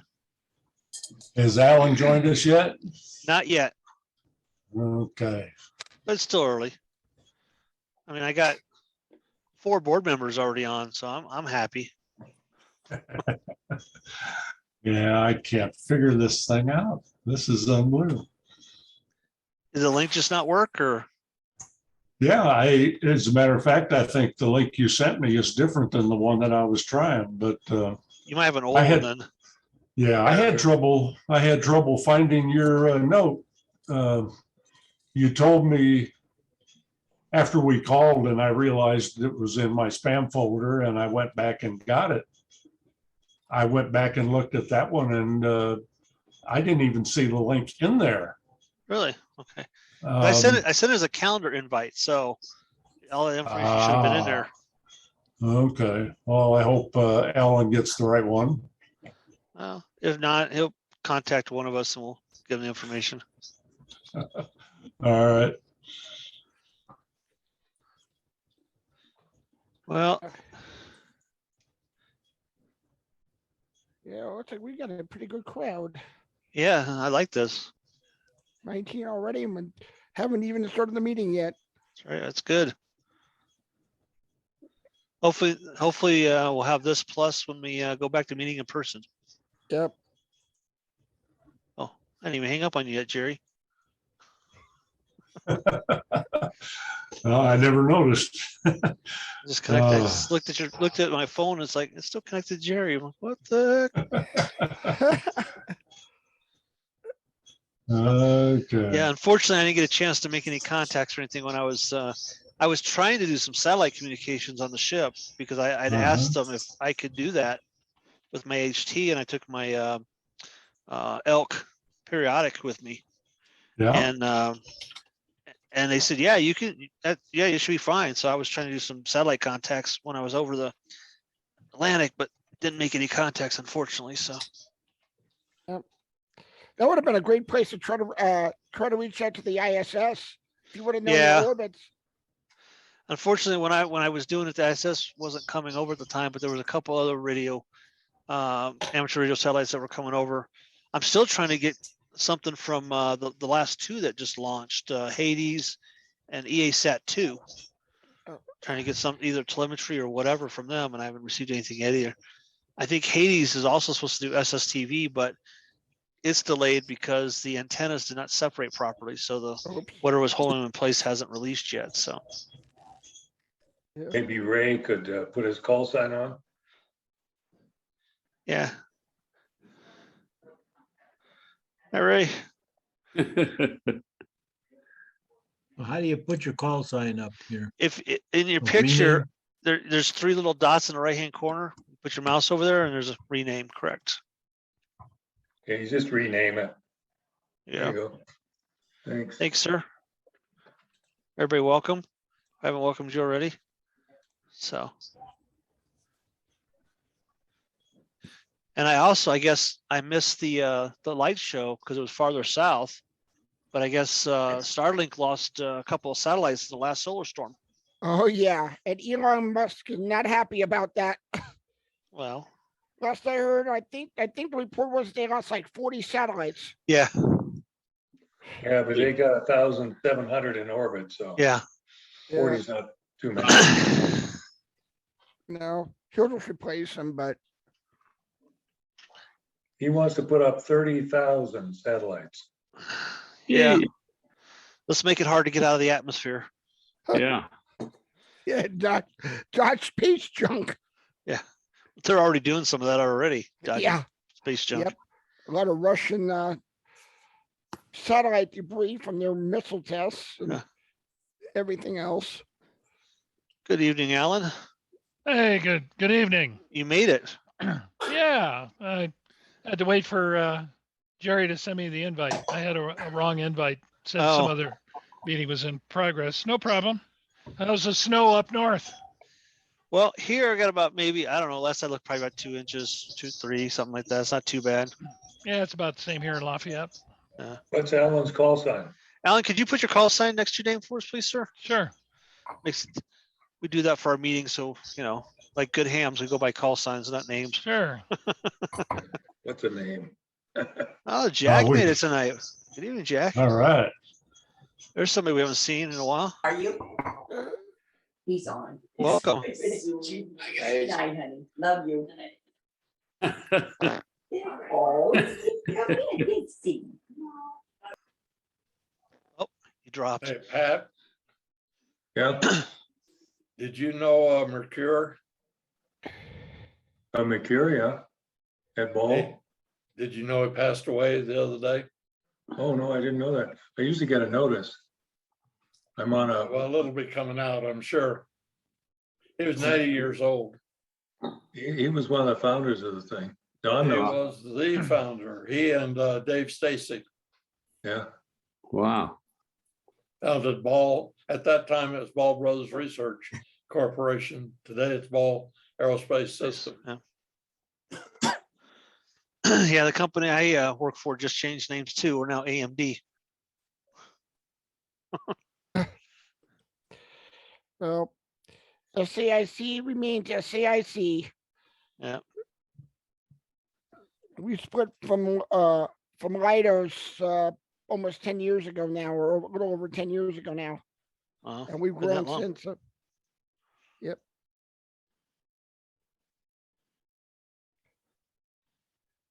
Oh, we're getting a big crowd for you here, Alan. Oh, my goodness. Oh, I'm going to get nervous now. I better go up and get a tequila. Get ready for this. You got enough for everybody else? I've heard of you Longmont guys. You know, you got some pretty cool stuff going on up there. So We're trying. We're Yep. trying. yeah. You guys still wearing masks up there? We follow Boulder County rules right now, so I know a lot of Yeah. people are waiting for Friday at 5 o'clock. They're gonna take their You mask. betcha. This gonna will be be- a mass burning. It's gonna be like the 60s where women are taking their bras off and just burning them. There you go. Do it with the I like mask. that. I like that. I wish you get some press on that. That'd be good. Yeah. Hey, Alan, I actually was talking to a gentleman in the ham radio crash course Discord group recently that was looking into BCARES when he comes to Colorado. I think he's probably going to be contacting you or Jerry soon regarding it.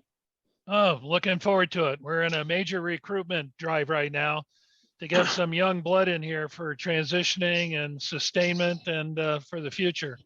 A lot of us aren't going to be here forever. Yeah, I'm working on mine.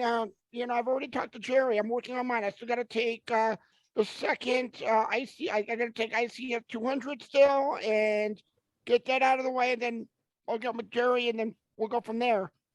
Yeah, 100, 200 you could do on a weekend. Couple hours of open book online and take the test Yeah. at Well, I took 100, passed it, took 200, failed it. So I got to go back and retake it. The problem is the federal agency I registered when my FEMA account with, I'm changing. I'm going from one company, from one agency to another. So I'm going to have to probably redo my membership or redo my account. Well, that's fine. We will still process you and Oh, yeah. let the ICS certs catch up. Yep. Oh, yeah. And I think Ed just came on and we're getting an echo from you there, Ed. I don't know where your speakers are close to your mic or if you can put your calls. Yeah. You came on and we started getting an echo. Yeah. So it's kind of- And also if you get a chance, if you can put your call sign on, we appreciate it. My glasses are pretty good, but is that Jack Chiacha? Yeah, it is. How you doing, Jack? Gosh, I haven't seen you in a long time. You're on mute. You're on mute, Jack. I'm sorry? I see Jack every, Romeo, Quebec. Yeah. Hey, how you doing, John? Yeah, I'm out here in beautiful downtown New Hampshire. You got all your Collins stuff back, huh? Yeah, yes. And yeah, then- I see Jack every day on Facebook. Yeah. Can't get rid of him. No, I'm everywhere. I'm everywhere.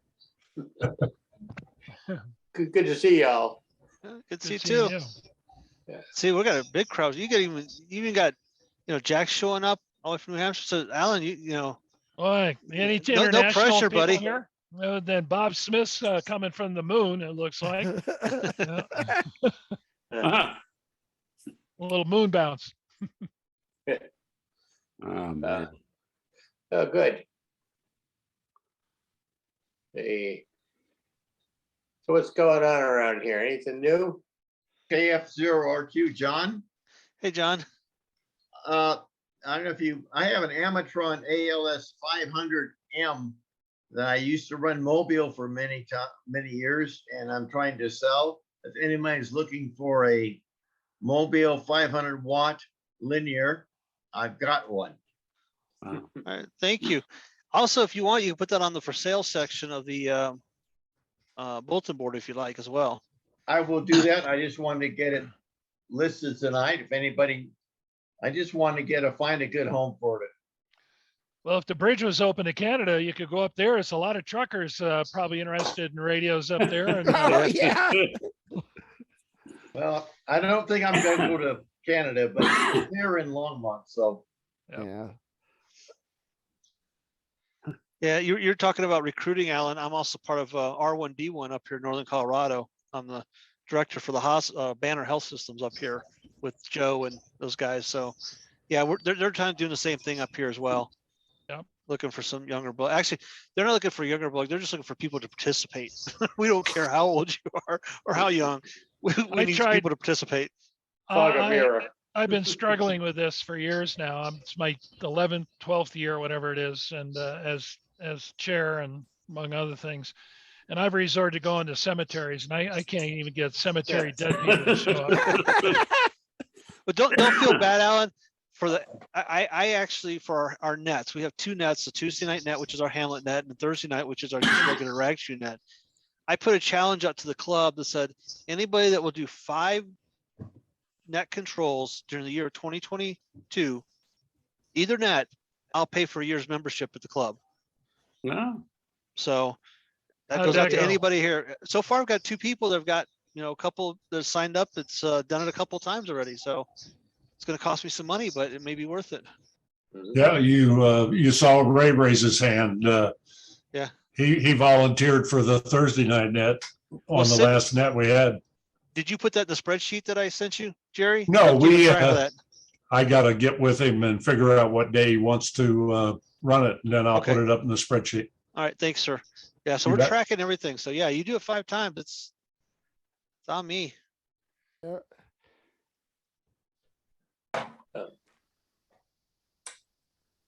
I invited a couple of the New Hampshire guys, the division director for New England and the Aries people here. Cool. So they might show up. I don't know. There was another Zoom meeting going on, and that's why I had to shut down and get back on. Okay. We had a division meeting going on. Have a town hall meeting every once in a while for our division, which is pretty good. And all of the groups and assistant directors and everybody, gets a shot, and a lot of questions. And it was 140 attendees tonight. First time. First time we've ever held one. I'd love to get 100 on here. I'd be happy. Yeah. No, yeah, go ahead and blow up Zoom. Yeah. And Jack, you're welcome to any presentation and invite people. Thank you. I mean, anytime. You're still on our mailing list. So, we appreciate all you've done for us here. So thank you. I miss the guys. I miss the group back there. Certainly miss working with Alan and BCARES, that's for sure. A lot of fun. Oh yeah, it sounds like you guys have been having a ball. Well, not so much with the fire, but yeah, comes with the territory. Did a good job, guys. Yeah, unfortunately, very tragic. It is. Alan, good job that night. I was monitoring the nets that night, and God, boy, you guys were on the ball. Well, thank you very much. It took the team to do it, and then we also got an opportunity to do something that we hadn't done ever. You guys are probably mostly familiar with the MERN, Mountain Emergency Radio Network. We created out of 4 Mile fire, a post fire. And we activated that network because when those winds kicked up to the level they did, public service terminates power. And then we learned a big lesson. Well, the county did, that CenturyLink had no generator backups for any of the DSL equipment up in the mountains. So all landlines and telemetry went out, and battery backup only lasted 3 hours on average. Wow. So there were no 911 access points to get to the PSAP down in Boulder, the public safety access point, the 911 center. And so EOC, Mike Shard came over and he says, we have no 911 service in the foothills from Estes Park down to Netherland. Oh boy. Oh boy. I said, aha, we can activate the MERNet, which we did, which includes Allen's Park, Lyons, Gold Hill, Jamestown, Netherland, and a couple other smaller communities. Yeah. And they're all networked on the repeaters we have up there. And we quickly, within 15 minutes, had all of our repeater, those sites notified, guys at their radio stations, and they already have small neighborhood networks. So they all know about one another, but they couldn't communicate. But once people knew they had no cell service, no landline service, no DSL, they went, their process is they go to their ham radio leads. And they were told, we did a broadcast, and we said, anybody has a 911 emergency, don't call us for the weather or the airspeed. If you have a legitimate, got a heart attack, house on fire, whatever, go to your lead and call it in. And then we walk a hand 911 card because the 911 center's in the EOC. Right. And so we backfilled 911 for the duration of the power outage, which was a day and a half. Wow. So Great. That must have been nice and educational. Yeah. it was a stressful time. And I'm sure CenturyLink learned a vital lesson. They better get infrastructure up there. Well, that's a big topic right now. This people in the county are on the hook with the press, wanting to know. There was no evacuation 911 reverse 911 call because they didn't install a software package that they had purchased 2 years ago. They were relying on what is it? Mental block. Texting. Right. No, gosh, Jerry, help me. What? Yeah, I'm trying to remember too. Boy, this is why we need young people on the team. Yeah. Everbridge. Okay. Everbridge. Okay. Well, Everbridge is but the problem with Everbridge is it's a not a membership, and you have to sign up for it. Well, civilians don't know much about Everbridge. And Right. so there were no notifications went out. So what they did is they paged out the SWAT team on emergent status, and they were the ones that went out, and knocked on doors and hauled people out, some within 5 minutes of their houses burning down. Yeah. Oh boy. Yeah. Where I'm at, we have 2 people that lost their homes completely. So Yeah, we had 3 ham radio guys, and we got them free donated new pack sets and handed those out. Jim Andrews lost everything. I'm sure everybody Yeah, I knows heard about Jim him, yeah. Andrews. He lost everything. He didn't even get to go back and get anything. He was out of the town in South Denver or somewhere, and his daughter called and said, "My house is on fire and yours is next." That was it. Oh. Lost 2. So the Jim's done a presentation for us here at the club. So yeah, on the video. yeah, in fact, I think it was late last year he did it, Mhm. or no, this year. I don't know. It was just a few months ago. Yeah, maybe it was a Yeah. few months ago. Yeah. So Well, I know- I'm at your behest. So you tell me when you want to listen to my pitch. yeah. Well, at 7 o'clock is when we officially start. We usually Oh, talk okay, I about didn't club know that. business. Yeah, club business for a couple of minutes. There's no elections or anything going on, so it should go by pretty quick. No problem. And then I'll hand it over. Actually, while I'm thinking about it, I will make you a co-host right now, so you can have the power to do what you need to do. Now, Screen co-host. share. Just a Yeah. screen share. That's it. Well, if I didn't make a co-host, you wouldn't even have access to do that. So, yeah, and I know you guys were definitely looking for people because Joe called me and see if I'd be available to help out if need be. And I was fortunate, I was in Estes Park, and of course they were already getting, 8 inches, 10 inches of snow. So they called me and I'm like, yeah, there's no way I'm getting down the mountain, Joe. Otherwise I'd be there in a heartbeat to help out. So Oxcom worked perfectly.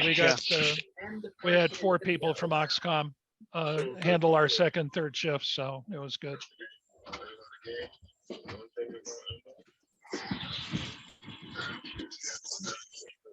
I need to mute this group here. A lot of interference. Yeah, there's over each other. Steve, let's see, WB8VQI. I think you got a radio on or something in the background. It's coming through pretty loud. Trying to fix that. Oh, thank you. I've got him. And if you don't have your call sign next to your name, if you could change that, we would appreciate it. That makes it easier for Pat to take notes. Okay. 32 people here, Alan, so. Also, Mark is interfering as well in 7 CTM. Okay. He keep popping up as well. Yeah. Thank you, Mark. He's our technical chair. He's fine. He does a lot of work to keep the repeaters up and going, so. Good. And other things for the club, so. And I missed his presentation. He did a presentation, I think it was at 2 weeks ago, Mark, for RM He was presenting at their RM University, so fortunately I was busy. I had to do it last Saturday and then a month ago. So oh, was it last Saturday? Okay. I'm done, I think, for now. You're done presenting? For now, yeah. All right, got 1 more minute. We'll see who else joins. So I got Mark, Steve, got Don. I don't see Mr. Doug yet. Jerry, myself, Mike. Wasn't sure Kat and Brian might be joining us. I know they've had some other issues. I know Kat is still working on the splatter for the month, so keep an eye out for that. It's not quite done yet. She was hoping to get it out yesterday, but they've had some family things going on, so it's been a little bit rough for them getting that out, but they are working on it. And I was also hoping Dick would join us tonight too, so